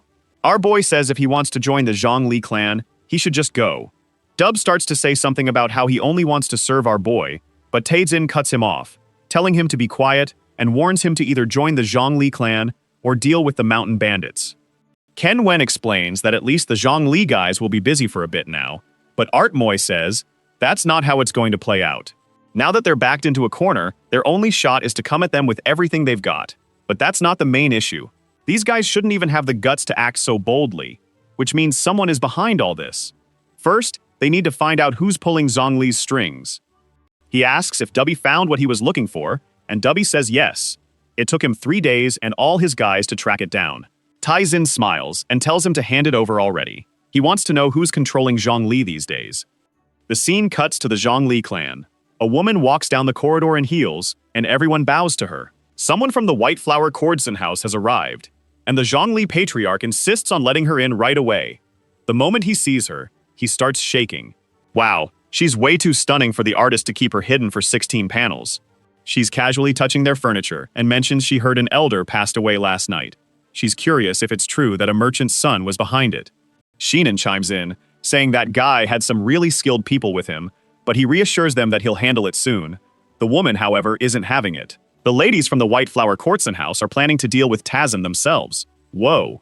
If there's one group our guy knows how to handle, it's the Cordsons, right? Not sure if her plan will work. The boss seems a bit anxious, but she tells him to chill. Pretty soon, he'll be paying her a visit since they're spreading rumors to draw him in. He asks what the rumor is, and she says it's about their alliance with the Golden Celestial Alliance. Man, the artist really kept this little model hidden from us. Too bad we already know. Either she's going to meet her end at our guy's hands, or, well, I think she will. Is he really going to kill a woman? Now I'm intrigued. Is he that type of guy? The next day, our guy tells them not to follow if they're going to keep acting like this.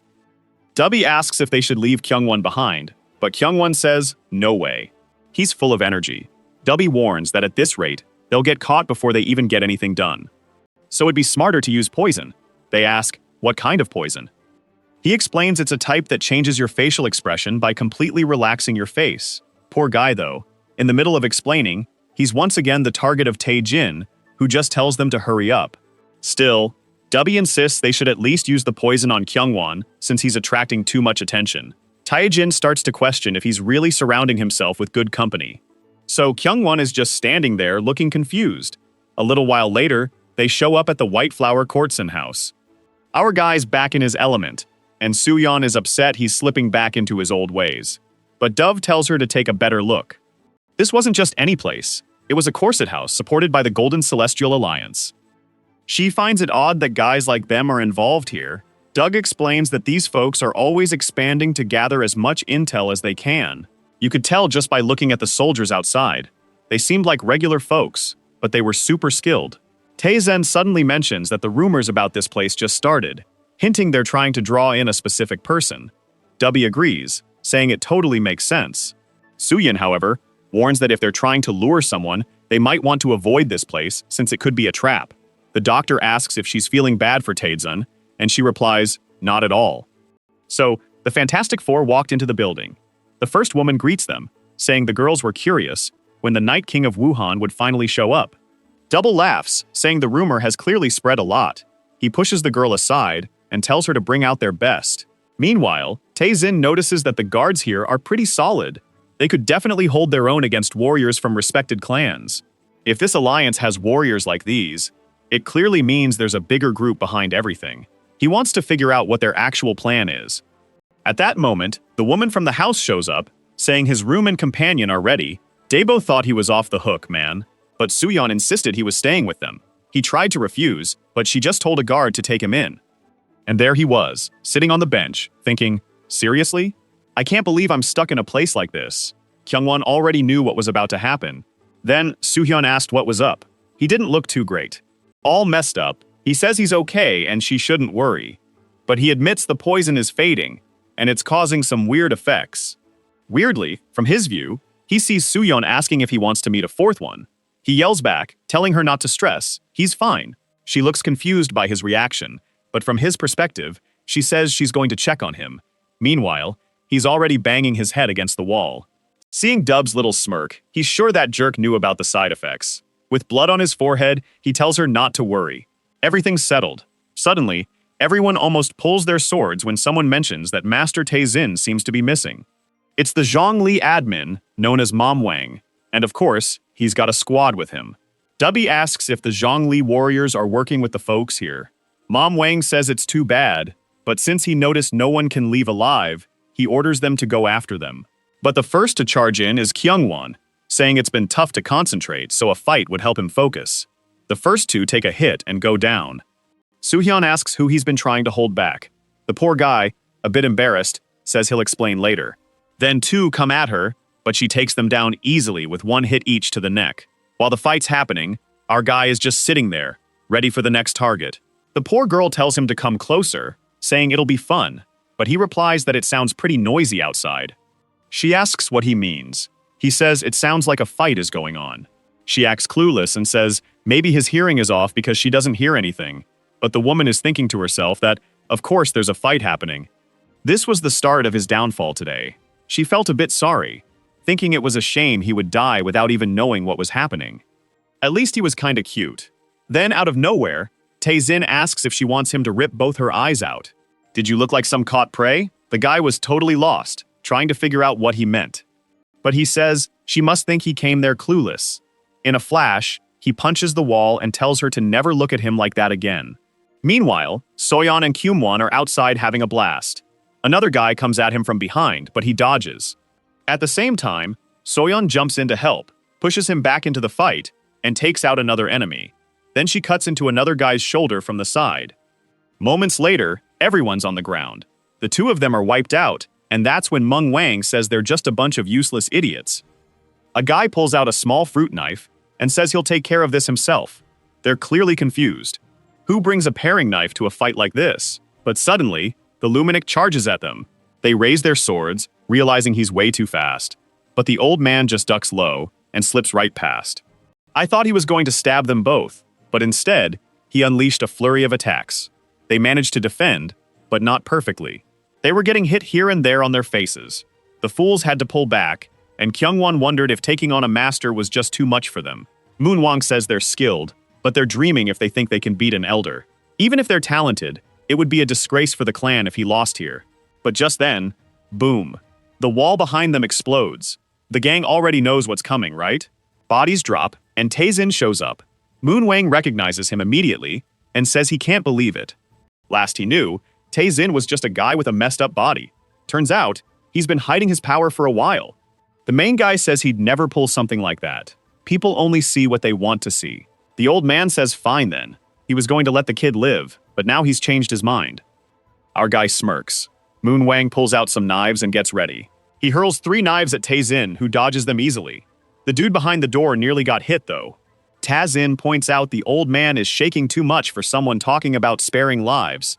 He walks over, knowing the guy won't have the answers he's looking for. So Hayi, he snatches the guy's little hat and says they're moving on to the fun part. The old guy didn't even notice he got so close. And there goes Tae-jin, soaking up all the man's energy. A bit later, Nobu shows up grinning, and Kyung-woon is glad he didn't get attacked. He says not to sweat it. When it comes to hiding well during fights, he's your guy. Then Tae-jin wraps things up and lets go of the old man, and they all leave the courtesan house. Apparently, it's the first time Tae-jin left one of these places before dawn. Oh, hold on, forget that. They're already taking down other guys and moving to another part of the area. The lady is confused, asking who exactly they're after. Doug explains, it's clearly the people behind all these incidents. Whoa, look who's in the next room, the next target. Tae-jin walks in. She glances over, and he immediately asks if she's the one. She better not even think about saying the corset house had nothing to do with it. The woman replies she'd never lie like that. She cares about her life. The protagonist then asks why she's so chill if her life means that much to her.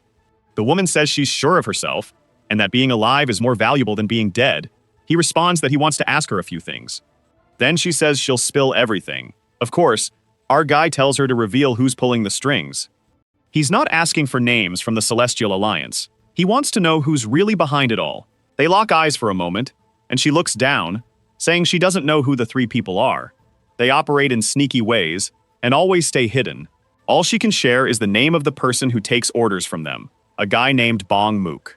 Dubby looks surprised by the name, and Tae-jin asks if he's well known. He explains that, yeah, he was one of the top sword masters, known as the Flame General. But as far as he knows, that guy passed away ages ago. He tells her that supposedly the guy is dead, but she insists it was Bong Mook. He asks if she's brave enough to swear on her own soul. She says yes. Then she agrees. From now on, she'll take charge of that place. She's done everything she can to gather intel on the Alliance, this Mook guy, and report back to him. She bows her head and says it'll be tough to find more info, but he tells her to stop playing games. He knows she was hired by the Golden Alliance since she's part of the Hao faction. Looks like that's true, right? Because now she's got that frightened look, and he walks away, saying that for someone from the Hao faction, she's really bad at lying. Dove is surprised they're leaving already, but our guy says he trusts she'll handle it well. However, he pauses and mentions he knows where the Shadow Step Manual is. That seriously sounds like some lost Naruto jutsu. The woman is stunned because that's a technique from the Hao clan, one that vanished decades ago. Only Brabin Ho, the little reincarnated kid, would know something like that. She doesn't realize it, but she says she'll follow his lead. Later, we see a mountain. Looks like it really was Tae-jin's first trip to a courtesan house, and he made it back before dawn. A guy is crossing a bridge. Oh, that's probably Bong Mook, right? He bumps into some dude with yellow or red hair, looking like a villain, who asks what's going on. He replies that things in Wuhan are not good. Both the Zhongli group and the White Flower courtesan house got taken down by someone unknown. The guy wants to know how they don't have any info on something so big. Then this kid, lounging on a bench, says the brother can't even handle something so simple.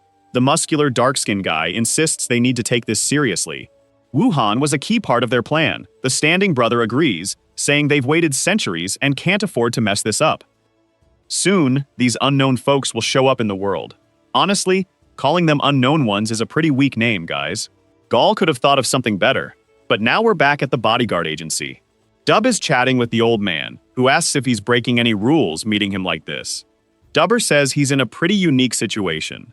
At that moment, the old man realizes they're talking about the mystic enchantment. The thing is, no one knows how long it'll take, but the Supreme One is coming soon. Dubber mentions that since they're discussing the Supreme's arrival, they should start getting ready, and asks what the old man thinks of Master Bikop Tezin. The old man says he's definitely suspicious. He used the secret code that only high-ranking folks know, but he doesn't know of any executive that young. Even he's curious about who this person really is. Doobie glances sideways and says he thinks it's the Supreme's secret son, who was thought to be dead. Hold on a second. He's starting to think the protagonist is the son of the last Supreme who had a secret family? Yep. That's it. The old guy is practically drooling and asks if Dubby is serious. Dubby tells him to hush up, someone might overhear. He thinks the new Supreme might show up sooner than expected, even though that's what the doctor told the old man. Honestly, he's not even sure himself. Who is Tezon, anyway? Back at the house, that kid didn't say much as usual. Suddenly, his spirit says that person is finally on their way. He asks who she means, and she says it's the famous eccentric needle. W is taken aback for a moment, and then gets nervous. So remarks that it's no surprise the eccentric needle is loved by all doctors. So mentions that, even though Delva helped our guy a lot, she's curious how much this needle guy can really do. The poor doctor insists he's more than enough on his own. She tries to defend the new guy, saying he got famous for curing any illness with just one needle. They start bickering until our boy interrupts and says no. That guy didn't get famous for healing people. The truth is, he became known for being able to kill someone with just one needle. The first time he was talked about worldwide was when he wiped out an entire sect with that. So says that's impossible. She's never heard that story. Also, why would a doctor kill so many people? He just says the world must be a nice place if you're that naive. The poor girl scolds him, but he just walks away. Later, in the city, someone is walking by and grabbing everyone's attention. Oh, I thought it was someone important. But it's just Dan Young, right? Our first courtroom brought to the house. They were picking apples when they spotted an old man yelling at someone, saying he wouldn't fall for some silly trick. Behind him, there seemed to be a group of bandits. Apparently, he was getting scammed with the old cup trick. The con artist, a real pro at this, claims he can't be blamed just because the guy lost. He's been running his shop for 15 years, and if he was cheating, he'd be in trouble by now. The old man goes quiet while the scammer starts pocketing the cash. Then, out of nowhere, the old guy says he wants to make one last bet. If he can guess where the coin is, he wins all the gold. But if he gets it wrong, he loses a hand. Now the scammer's sweating. Meanwhile, the old man looks like a total nutcase. All right, I was a bit harsh. I thought everyone around was a crook. Turns out it's just a regular guy calling out the scam. No one ever wins. Even Dan's getting curious about what's going down. But of course, the scammer refuses to take that ridiculous bet. They keep bickering until suddenly, Dan Young shows up nearby. Here's another guy totally blown away by that stunning physique. I guess that's the nice way to compliment women, right? Instead of saying she's attractive, you say, wow, what a gorgeous figure. And as soon as she walks by, the guy tosses his money at the scammer and chases after her. All hyped because he just spotted something intriguing. He's sure she went through the Golden Gate. And bam, he barges in like he owns the place. The old man at the door greets him, saying it's great to have him as a guest. He cuts to the chase, saying he saw a woman head that way and wants to know where she went. That old guy must be Mujin, right? There are so many names flying around, it's hard to keep track. Mujin says if she was the last one in, then it's Dan Yang serving Master Daizhang. The guy's confused. She's just a servant? Mujin suggests he better not even think about making her his disciple. Even that Dr. Dove tried his luck here and ended up as a servant too. So that old dude must be the infamous Needles, right? He's quick to say not to compare him to someone like Dove. Our guy is sitting at a table, and Dove looks annoyed next to him.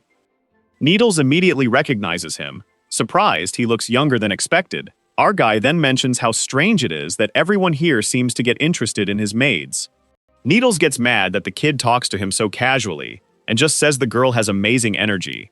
Her talent is wasted here, and if she trained with him for 10 years, she'd be a fantastic doctor. Tezin chimes in, saying the guy doesn't even seem that skilled. So what could he possibly teach her? Needles totally loses it right away. But then, something suddenly comes up. He feels a chill and shuts his eyes. When he opens them, it's just our guy asking him to check his pulse. He wants to see how talented this kid really is. That Needles guy seems like a bit of a phony, and this tough martial artist is shaking just from a look. He's left wondering how this kid made him feel breathless for a second. Taizen tells him to get on with the check already, and the guy complies. He knows if the kid had a sword, he'd be a goner by now. The issue is, he can't even sense any energy from him. How is that even possible? But as soon as he touches the pulse, his face changes. He says the kid's body is really messed up. Taizen replies, "That's obvious. What I want to know is how long it'll take to fix it." Then, the guy gives some bad news.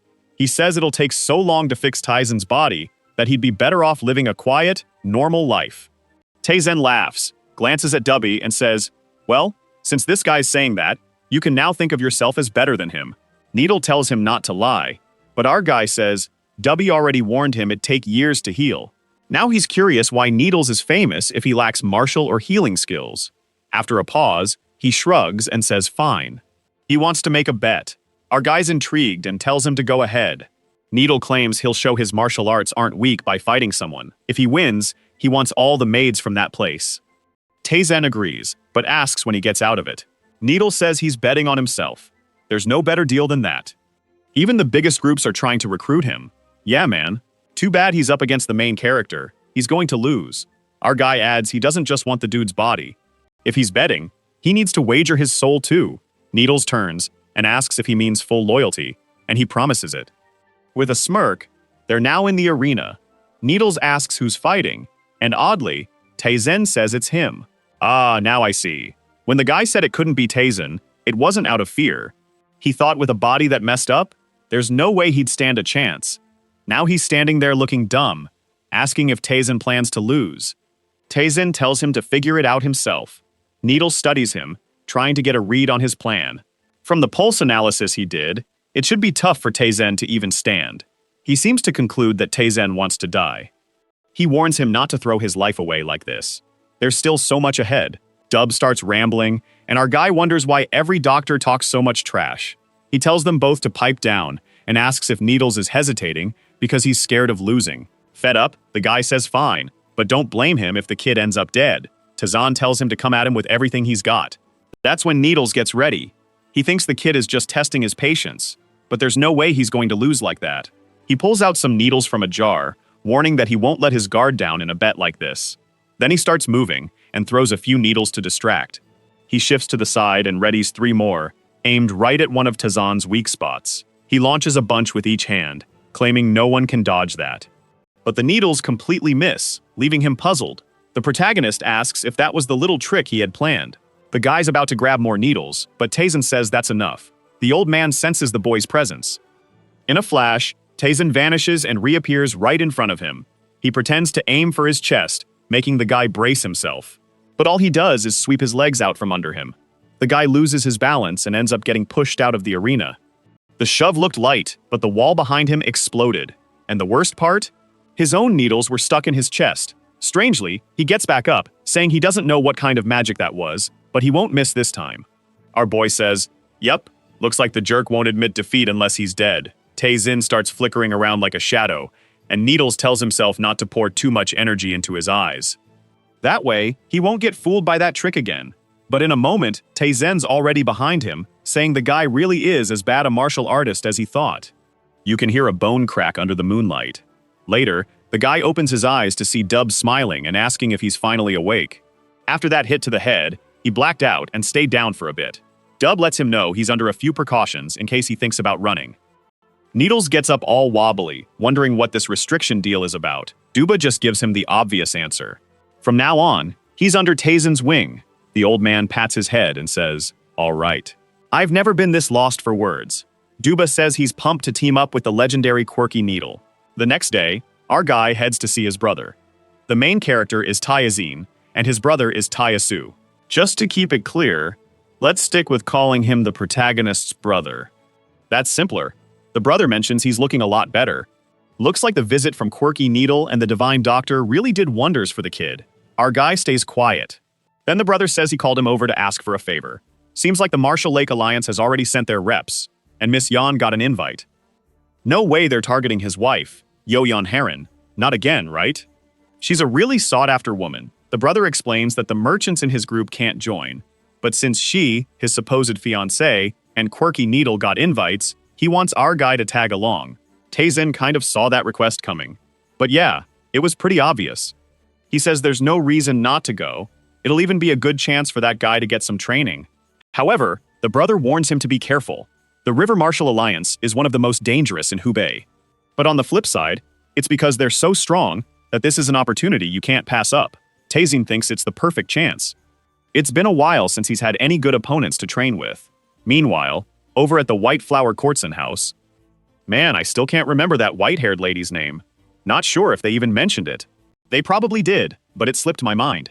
She's asking for updates, but the girl beside her says, unfortunately, the group is hesitant to act against the merchant faction. The silver-haired lady says obviously. No one expected a monster like that to show up.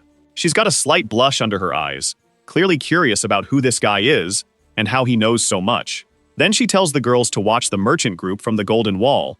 She wants to find out what martial arts they have and what relics they've bought. Plus, they need to be super careful, like they're dealing with a really dangerous clan. And none of them should even think about getting close to the second master, Tae-jin. Ah, look at you working for our guy and trying to spy on him. You're kinda asking for trouble, aren't you? Next chapter, we see a message So sent her mom, asking if she's okay. In the message, she says she's fine, and that they're prepping to visit the River Marshal Group, a super powerful alliance that shows how important Master Tae-jin really is. Plus, 2 well-known doctors just joined them. Watching all this unfold was really interesting for her. The only odd thing was that at night, she kept hearing some strange screams. When she peeked out the window, she saw some unusual training happening. Since it started, Tae-jin has been looking healthier. Even the 2 doctors are looking younger every day. Suddenly, Tae-jin says that doctors like him are way better than Courtsons. So turns red, curious about what he meant by fat. It was definitely strange. The poor guy ends up embarrassed and doesn't say anything about it. Still, she really liked that place. Lately, it feels like she's gained a whole new family. As soon as she gets back to Huang, she says she'll send another message to her mom. So she doesn't have to stress. She just hopes her mom stays safe until then, and says goodbye. Yikes, the message wraps up by saying she misses her. I don't know why, but that message makes me feel like Sosa might die, and Tae-jin will go all out or something. I'm just trying to predict what's next, but I usually get it wrong. Meanwhile, back at the White Flower Courtson house, our guy is already there, and he's got the boss lady on her knees. He wants to know how the investigation is going. She awkwardly replies that she already sent all the details, so why is he asking? Of course, Tae-jin asks about the investigation she's doing on him. Now the poor guy is shaking, totally lost for words. He just laughs, asking if she really thought he wouldn't catch on. Here she goes again, kneeling down, saying she sinned, and begging for forgiveness. Our guy tells her to stand up already. He's just curious about what she found out. She's all shaky, saying his group is too careful, and she couldn't find much. Plus, the investigation wasn't even about him, but the Golden Wall merchant group. He tells her to just spill what she did find out about him. But this woman, with all her strange expressions, claims she didn't uncover anything. Tae-jin says he's let down. At least she had some info on the River Marshal Alliance. She tells him not to worry. She'll get the whole Hao faction to dig up more info on that. He thanks her and asks her to send some people his way because he has some business to handle with those guys. Suddenly, he snaps his fingers and tells her to grab some writing supplies. As soon as she does, he jots down a few characters and throws the paper her way. It lands right in front of her, and she's already shaking, saying she can feel it just by looking. That was the shadow step technique. Man, life is just so easy for pretty women. She did nothing, tricked him twice, and still got exactly what she wanted. What a total mess. He stands up and says, well, that's not the whole technique. Clearly, something's missing. She thanks him. He just mentions she's really grateful. She better get it right. With the skills he could teach her, she'd have what it takes to lead the Hao faction. That shocked look on her face says it all. She hadn't even thought about that until now. The next day, his journey kicks off, and guess who's right there by the carriage, folks? Black 1, Black 2, and Black 3. Who's missed the trio? Mujin and the brother are just watching them head out through the gates. A pretty odd bunch, and no one ever stops talking. The brother then says, so the day has finally arrived. He always thought the kid would stay a kid forever. Feels like it was just yesterday. Tazim is pacing back and forth, complaining non-stop. He even gets a bit emotional seeing his brother getting involved in house matters. But even with 2 doctors around, he's still anxious about his health. Muzhen tells him to chill out. He's not just got 2 doctors, he's got 2 really skilled ones. It starts to rain, and Black 1, 2, and 3 are just puzzled by it all. Then the brother says he can't stress out since he was the one who sent the boy out in the first place. But when he glances at the carriage, he knows something big is coming. The scene shifts to the Su-Dogan residence. A guy there says the ritual preparations, along with what the elder asked for, are almost done. The masked man replies, "All right then." He wanted that guy to take control of it. That must be Bong Mook, right? He says he's off to take care of it now. The guy next to him mentions they got totally crushed in Woon, and even their allies are now useless. If they mess up again, the elder will personally deal with them. They might end up as lost souls, wandering forever without peace. He looks at a pot nearby and says it's almost ready. The next scene shifts to the carriage, where the 3 fools are just standing around. Needle points out how spacious and comfy it is, which means Big Tai is spending big bucks. Dubby just says it's obvious it's comfortable. He deserves the best. They lock eyes, and Needle comments that the guy is really trying too hard to impress. Meanwhile, someone thinks a fight could break out between those 2 any moment. Then Needle asks why they're taking land instead of the river, since it'll take way longer. Someone explains that there have been pirates around, but the guy figures if pirates showed up, Tae-jin would probably take them all out. Of course, the 2 idiots agree. Then Dumba asks if Miss Yeon, our guy's supposed fiancé, is coming too, and if so, why they aren't traveling together. The lady's got her intel for sure, but since the girl doesn't even work for her, it makes sense. She says she already left by boat a while back. This confuses Dobe, especially since she just mentioned pirates. But Yeon explains that the Yeon mansion has plenty of skilled warriors. Plus, Miss Yeon is pretty capable herself. Oh girl, now this is confusing. You trust Miss Yeon who's all over the place, but not Haedzin? What's going on? Soo-yeon just revealed that Yeon Heron is stronger than her. Man, are guys lucky? Reborn with a gorgeous, madly in love wife who's also tougher than the rest? Alright then, some people really have it easy. Wow, after all that, Pew Newbie is staring at her, wondering if she even knows how strong she really is. He thinks she might be a bit lost since everyone around her is just ridiculously powerful. He can't tell if Heron's strong or not, but soon, he won't find out. Time for a flashback to when Soo-yeon first came in to help Heron. Heron was training, feeling exhausted, when Soo-yeon shyly approached and looked up at her. She greeted her with a friendly, "Nice to meet you," and said they'd get stronger together. Back to the trip, they took a break in the evening. Soo-ah, Eon, and Kyung-woon are at it again, training like usual. Those 2 never take a break. She goes all out on him, but he senses something's off and manages to block her hit. She's already launching another attack, and Kyung-won wonders why she's so hyped today. She slashes at him. He blocks from the side and counters perfectly on her arm. No pain at all. He just asks if she's okay. She's a bit sweaty, says she's fine, and wants to keep at it. Just as he's about to suggest she see the medic first, Seo Saibei shows up saying dinner's ready. Kyung-won was going to say something, but strangely, Soo-hyun just walks away. Later, they're all around the campfire, eating, laughing, and chatting. But Kyung-won looks a bit down, his head hanging. Dovin notices and asks what's wrong.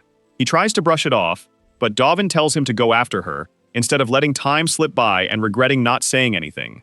Kyung-won explains he has no clue what happened or what to say. Doveman tells him not to overthink it. All he needs to do is show he's worried. Wow, it's rare when a musclehead actually gives good life advice. Kyung-woon takes a deep breath, and Dove hands him some rice balls. Obviously, they're for the girl, who's training alone in the forest right now. He approaches, takes a look, and sees her again, going all out. Yeah, she's slashing to one side and doing a spinning kick. Meanwhile, Kyung-won's confused, not sure what to say. She lands a solid hit right on a rock. Kyung-won is taken aback, but then Tae-jin chimes in, saying her form looks solid.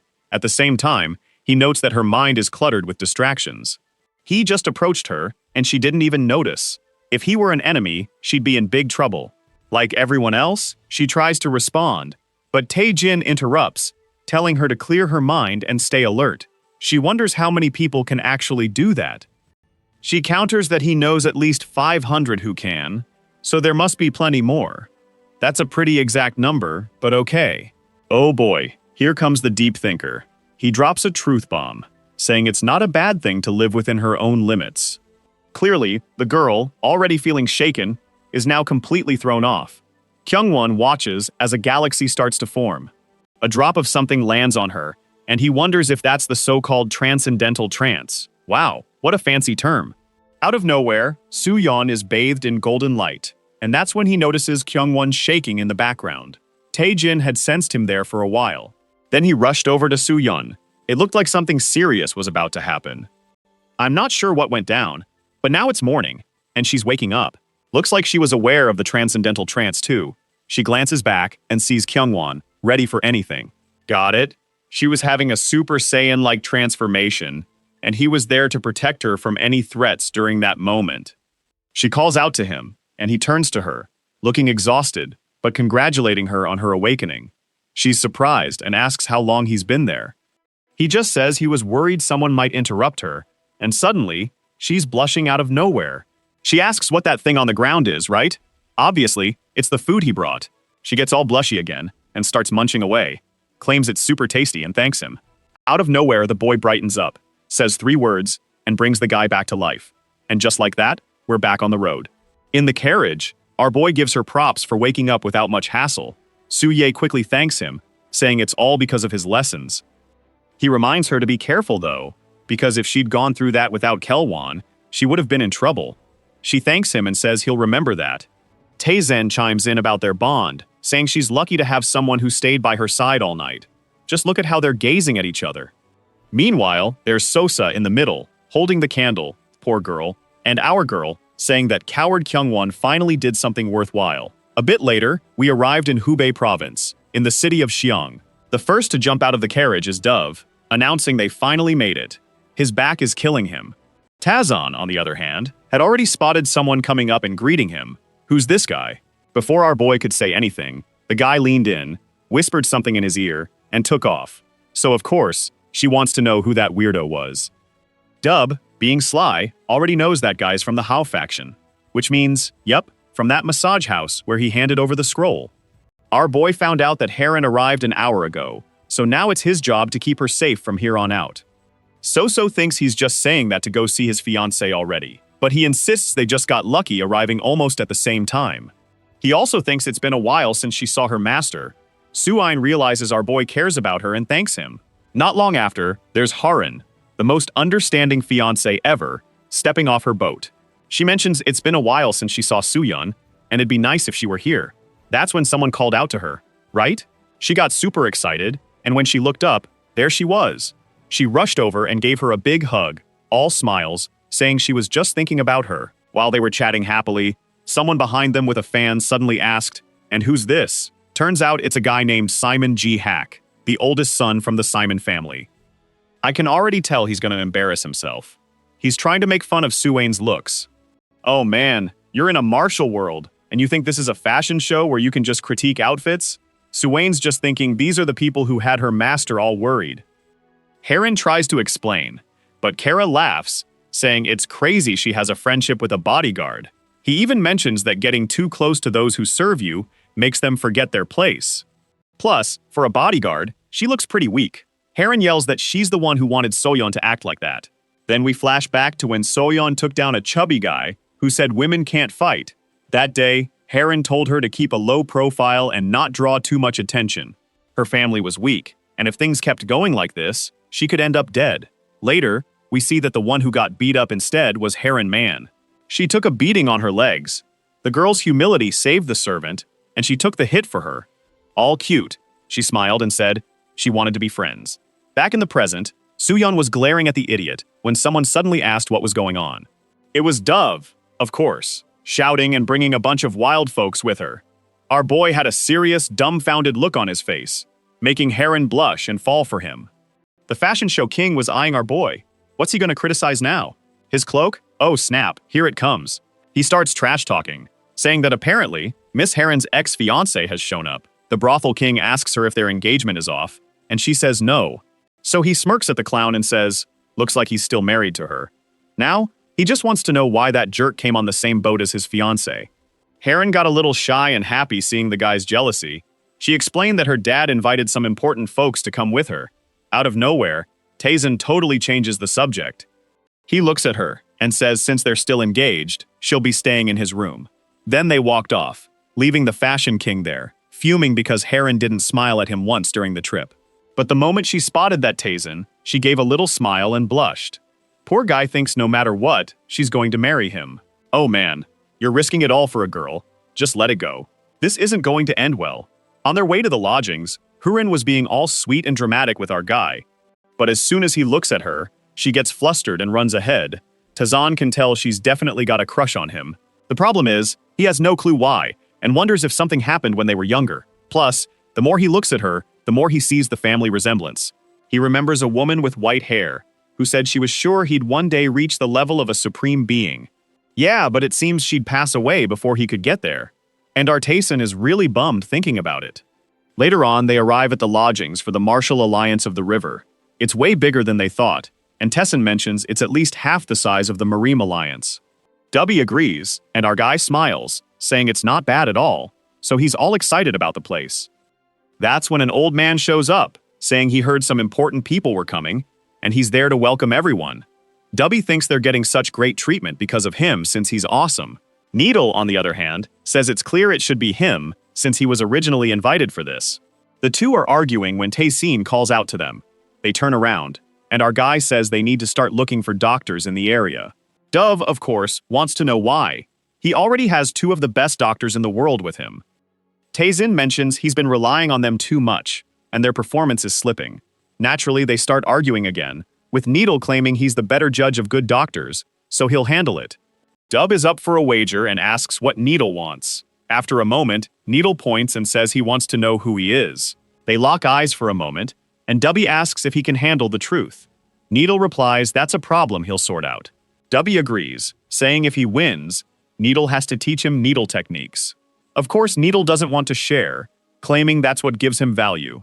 But the Slay guy just wants to learn acupuncture, and Needle agrees, saying fine, but the one who finds the best doctors for Taz wins.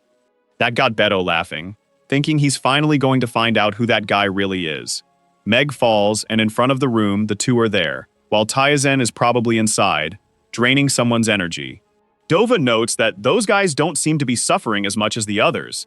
Needle agrees, saying normally they'd be screaming their heads off. Just then, Taesin bursts through the door, and Double, looking foolish, asks why he came out without a sound. Taesin brushes him off, saying the people they brought were terrible, and they need to bring one more person every day.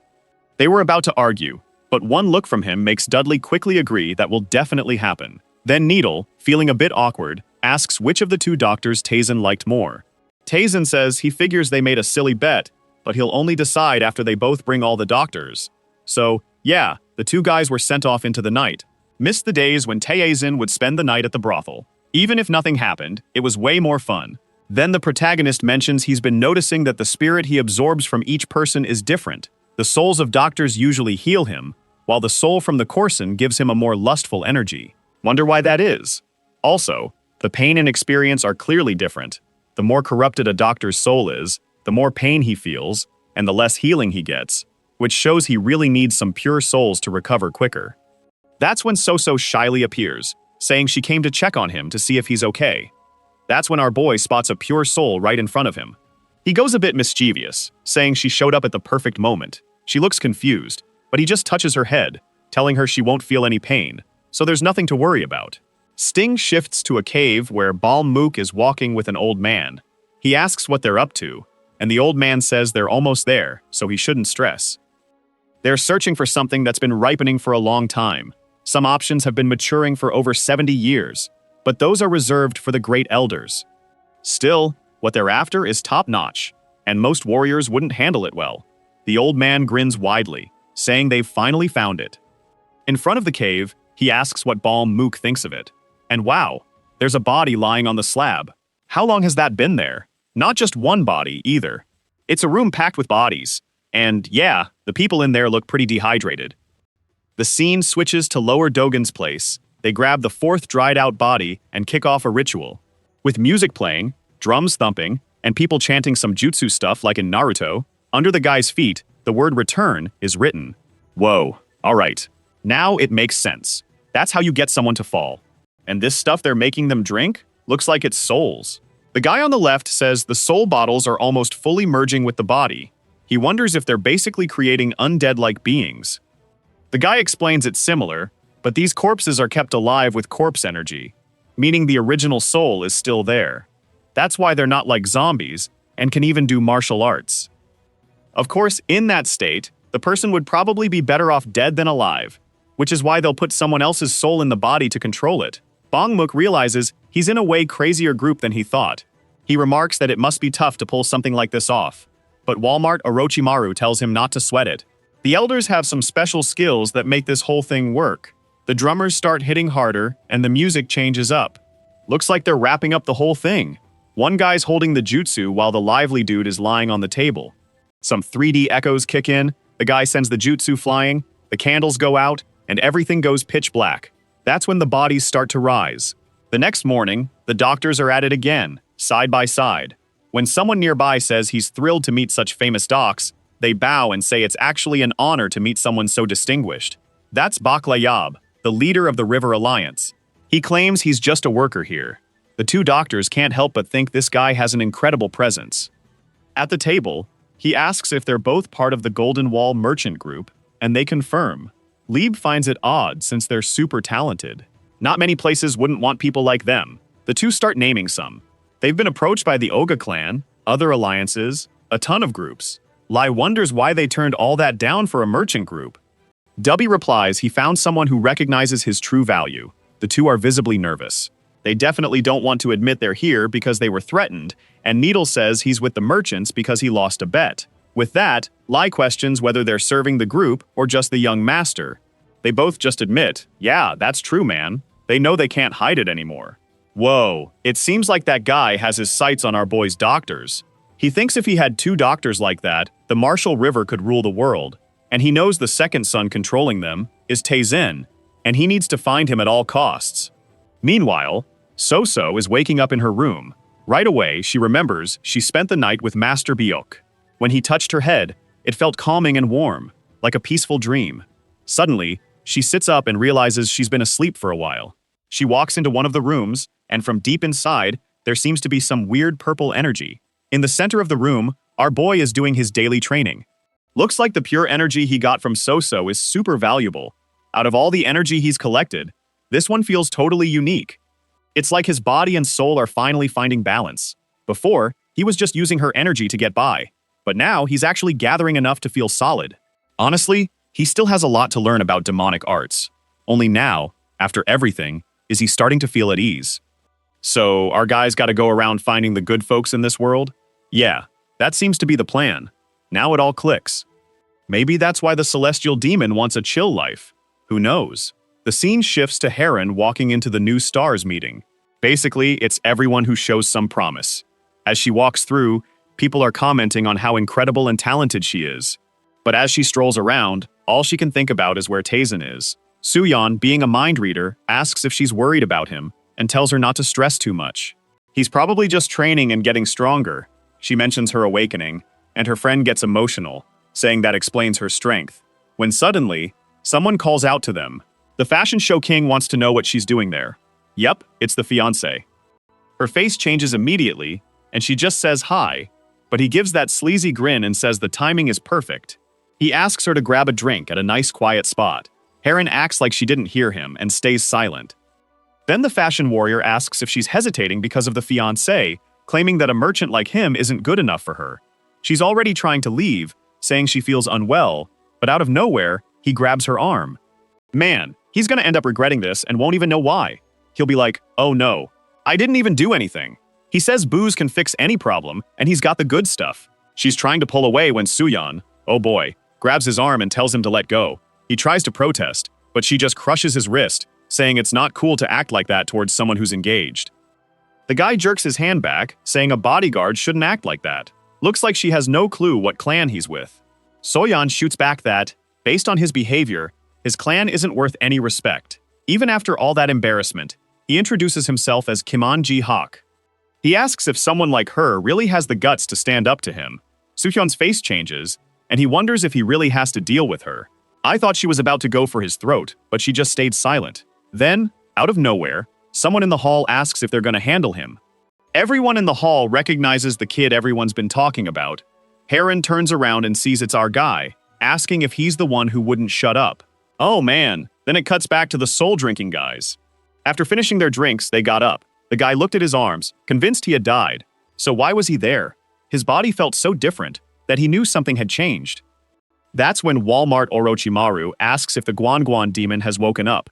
The guy goes straight for the neck and asks who he is.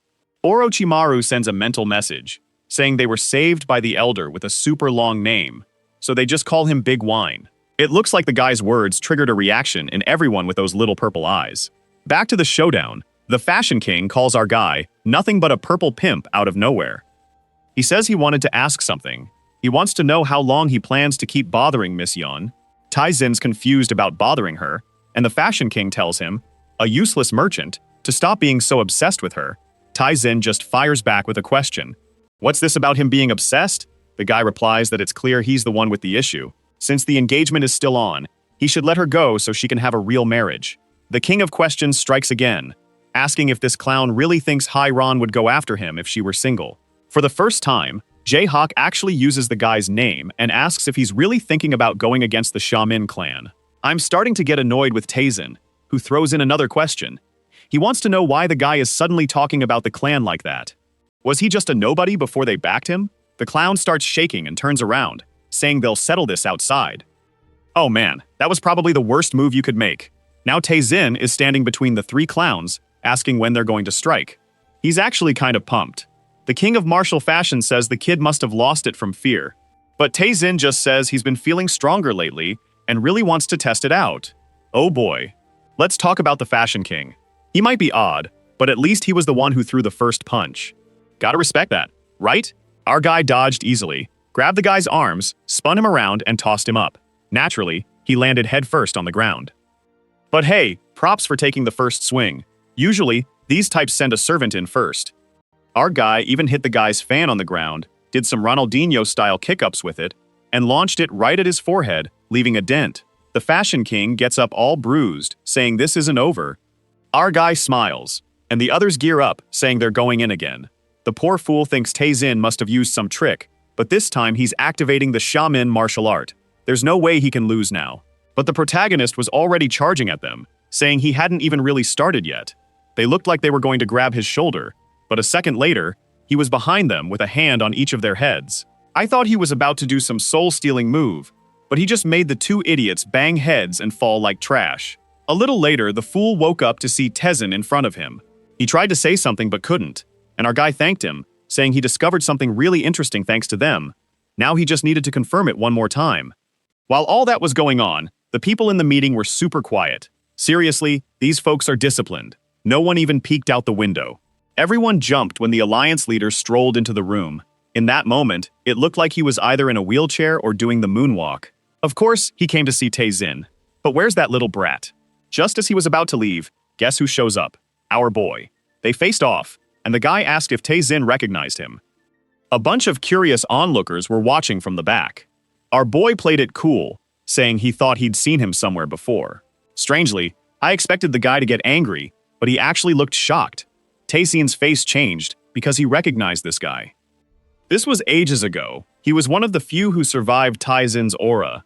He had a lot of determination, even if he wasn't super talented. Seeing him as the leader of the River Alliance shows how far he's come. Then the guy says he needs to talk to him, but Taizin shoots back that it's only happening if he actually wants to chat. The boss says he wants to talk to everyone there, but Taizin's at the top of the list. Bold as ever, Taizin says he's not in the mood and suggests the guy talk to someone else nearby.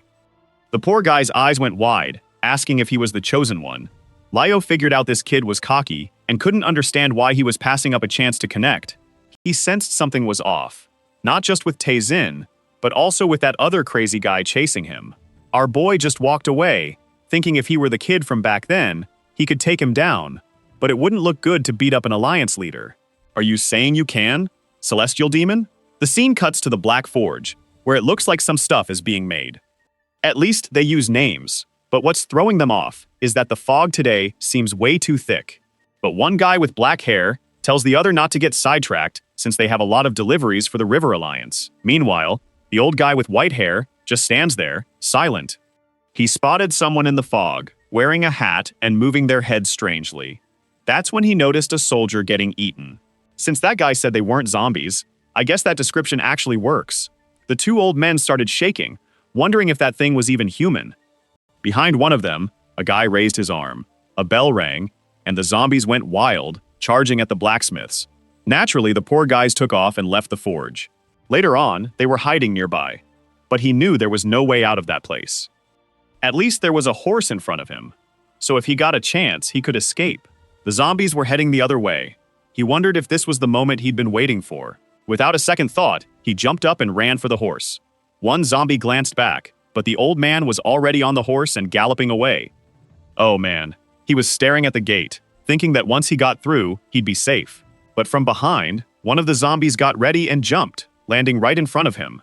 With that, everyone around was done for. And of course, the four who came back to life are the ones causing all this chaos. They gather in a circle, starting to absorb all the blood from the area. In front of them, a blood pillar rises toward the moon, and out comes a guy with white hair. Looks like he might be the Great Elder or something.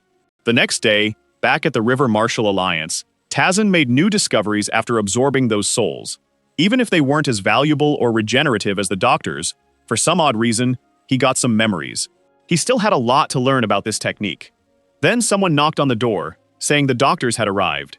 Oh man, yep, it's two doctors bringing in the poor souls of the day. Of course, they want to know who brought in the better one again. Tasezin just shrugs and says they brought in two that are just as good. Honestly, if he had to be real about it, the quality seems to have dropped. So yeah, both of them messed up. If they made a bet, they should both stick to their word and pay up. The guys shout that it's crazy, but one serious look from Tazan has them shaking. He warns them he'll be keeping a closer watch on them, and they better not make foolish bets without telling him. Meanwhile, the Alliance leader is hearing that everyone at the forge has vanished. Liub says it just doesn't add up. They're not just things. How could they all just disappear? Barrio says, that's exactly what it looks like. They sent some folks to grab a few items, but when they got there, everything was gone. The leader responds that it doesn't make sense. Those guys had just delivered a ton of stuff and were about to get paid. The old guy suggests they might have been hit by an outside force.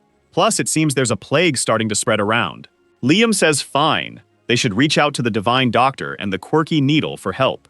The Elder asks why, and he explains it's a great chance to build a connection with them. They should also ask Tazam for help and reward all three of them well. That way, they'll create a strong bond. The old man doesn't see why all this is needed, but just goes along with it. Meanwhile, Lytham feels that the boy has some fighting potential and wants to see how he handles this. In the next scene, our boy and his crew are walking through the gate with some others. He stops for a second and immediately catches the scent of blood. One of the guys says he doesn't smell anything, and our boy replies that you don't just smell with your nose. That's just how it is. He's the main character. He makes the rules. Mike explains that no one made it out of that place. At least 100 people died there. He turns and asks if he knows anything about poison, and Double says no. He knows a lot, but there are tons of poisons out there. Meadle mentions that when it comes to poison, no one knows more than the guy they call the Poison Demon. Then Tazin says what he's sensing here is something that person often uses.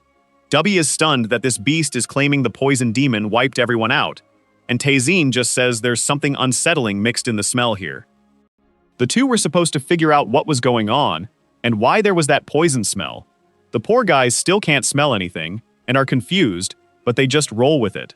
Then, Tazin walks ahead, wondering why he feels an energy similar to the soul-enhancing demonic technique he uses.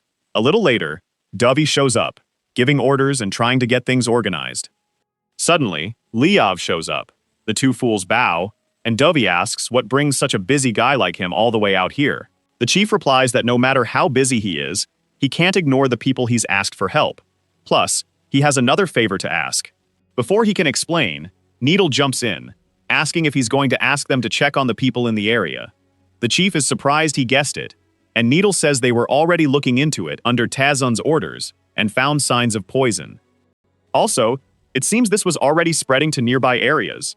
Leob, who thought it was a plague earlier, now realizes it's poison. This means someone caused it. Meanwhile, our boy is heading home. Out of nowhere, he starts twirling around like a ballerina, stepping left and right. He says it's not ballet. It's the technique of the celestial earth step. While it's not ballet, He insists that was the poison used by the poison demon. In the past, that arrogant fool thought he was invincible and ended up crossing paths with our boy.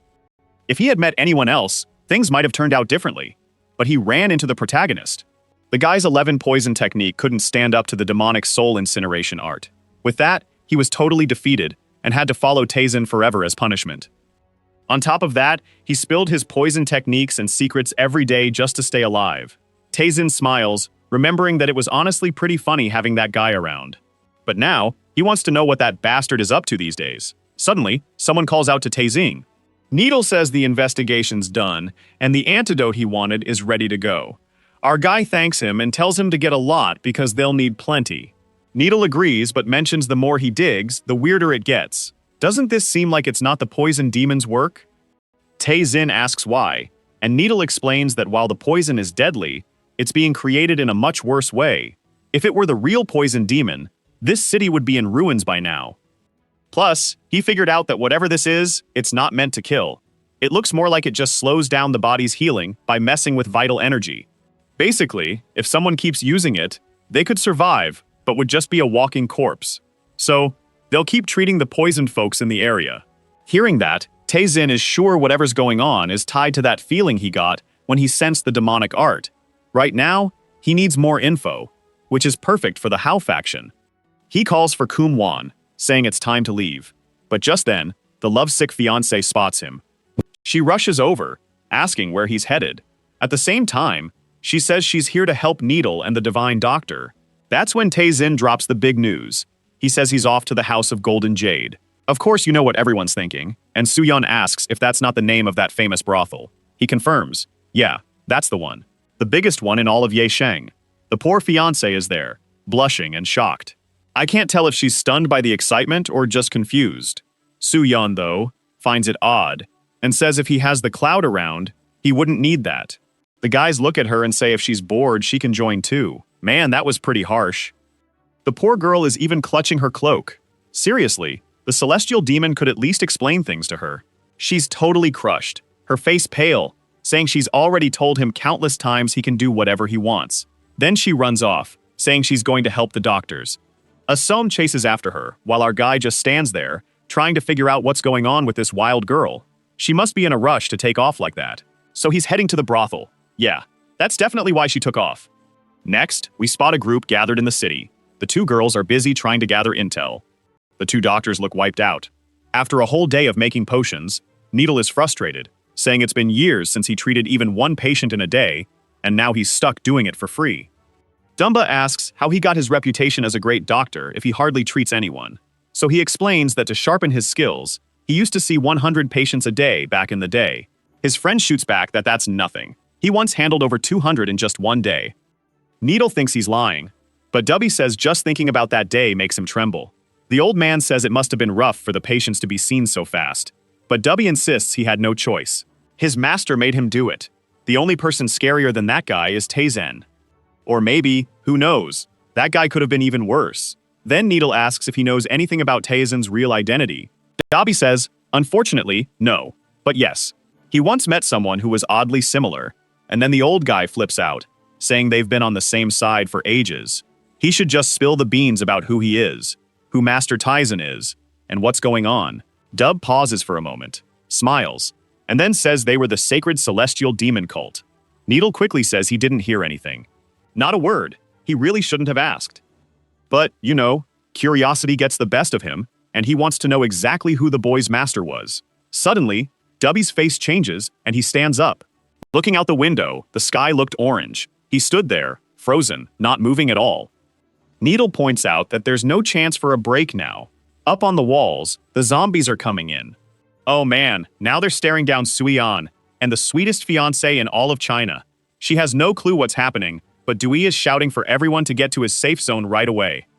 When Karen tries to ask something, he just yells that they have no chance at all. Needle says someone should call the rest of the River Marshal Alliance for backup. Storyon says she's going to listen to Heron. The guards are facing off against the zombies while Heron rushes out, worried about her husband who went off to the brothel. Meanwhile, while she's out here almost getting killed, look at our guy, enjoying tea with the most famous woman in the place. Kyung-hwan hears her asking if he was looking for her.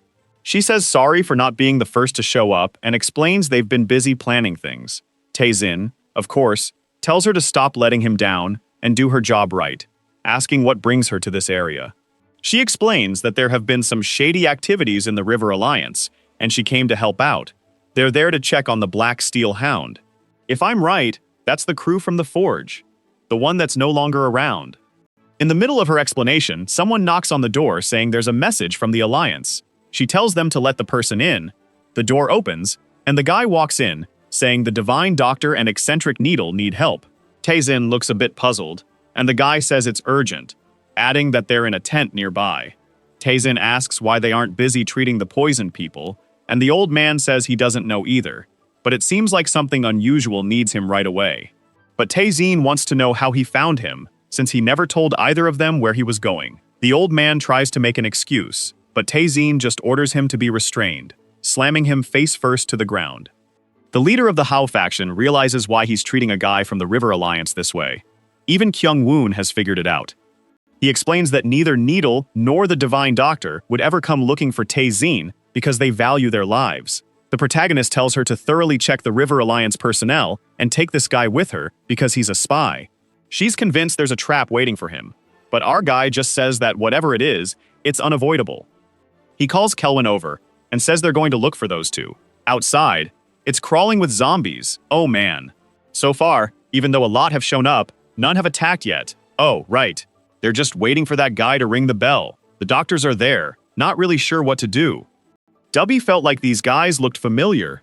Then, as figures started to appear, his face changed. A man with black hair told everyone to put their weapons down. He was just there to talk to the doctors. Dubby points out that if the guy just wanted to chat, he didn't need to bring a small army with a deadly vibe. Needle mentions they looked like zombies, but Dubby sensed they were half dead and half alive, with both living and dead energy in them. He was about to say something about these guys, thinking they were from his cult, but stopped mid-sentence, which annoyed Needle. Needle told him to quit being cryptic. Dove, though, thinks the weak spot of those creatures is where the two energies clash. In response, the old man said he had info, so he'd save questions for later. He then yelled for Helen, the masked guy, to step forward. The masked guy says he has an offer. If the two of them wanted to join his side, they'd be welcome. They were offering rewards beyond imagination. Needle thinks it's crazy to bring a bloodthirsty horde and then make such an offer. Only a fool would take that. He even asks if the guy is one of the idiots who accepted the offer to be part of this mess. The masked man replies he didn't expect things to turn out like this. He raises the bell and warns that it won't end peacefully. As soon as the bell rang, the zombie horde started screaming and charging at everyone. Needle quickly drew his weapon and warned that he couldn't protect everyone, so they needed to look out for themselves. At the first sign of movement, a ton of needles flew out, taking down zombies left and right, but more just kept coming. The poor extras, well, you know how it goes. They slashed at the creatures, but nothing happened. They just got eaten. And of course, the rest of the group was panicking because it seemed like those creatures didn't feel pain. Needle kept taking them down, but warned Dav that at this rate, everyone would die. He's trying out some martial arts moves, but it's still unclear if he actually has any real skills. What's going on now, man? He turned into a total machine gun. Seriously. He's firing like 20 needles every second. Dove is totally panicking. It looks like these creatures just keep coming. If only Tae-jin or Kyungwon were here, they might have a shot. Just as he's thinking that, some creatures sneak up behind him, ready to grab him. I really thought someone would swoop in to save him, but nope. The zombie slammed him down and blood went everywhere. But hey, the blood sprayed because someone chopped off the zombie's head. Oh snap, I thought it was our main guy, but nope, it's the perfect wife.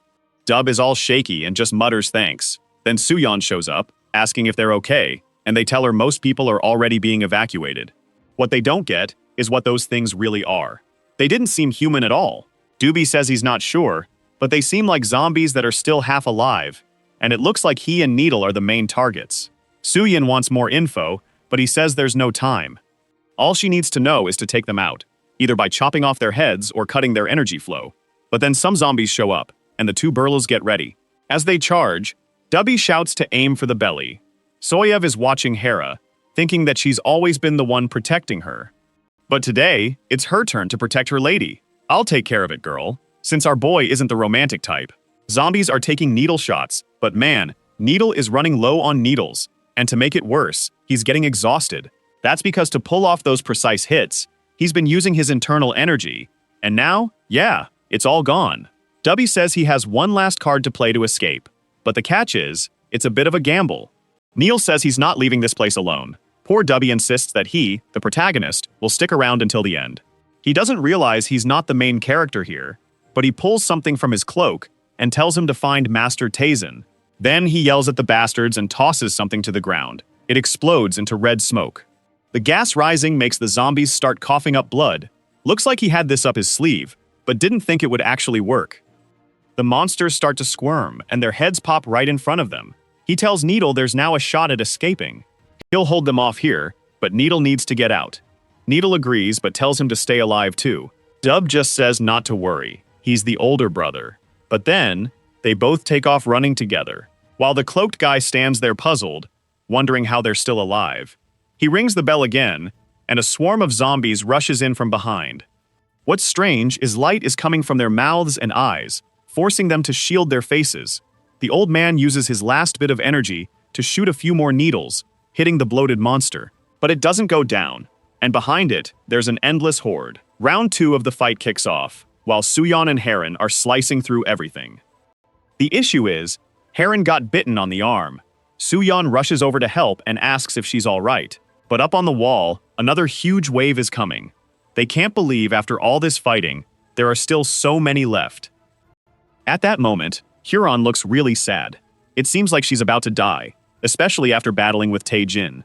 Grinning like a maniac, she says she just wanted to see him one last time. I can't even picture a backstory that would make a girl like Tae-jin this much. Honestly, I think she's just acting crazy. She smiles at Suyeon, saying it's okay. She's glad to at least be with a friend. That's when she sees the same smile from when they were kids. She got up and said she's with a friend. If they're going down, they're going to fight till the end. They aimed their swords at the zombies charging at them, but then a purple light appeared behind them. Out of nowhere, all the creatures blew up.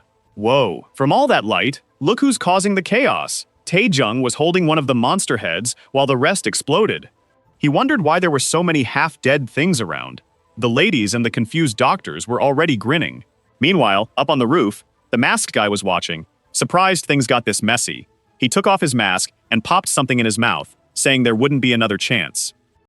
Suddenly, he started transforming. Something was coming out of his ribs, and down below, Dubby asked what the heck that was. I have no idea what's going on. All I know is the guy's screaming like crazy, and his fingers are stretching out. Out of nowhere, he turned into one of those huge monsters with a white mouth. Needle asked what that was, and Dubby explained it was someone tapping into their hidden power. But for that to happen, the person has to stop being human. Taisen, though, knew that wasn't the whole story. He noticed something red glowing in that guy's chest, and he just wanted to know where the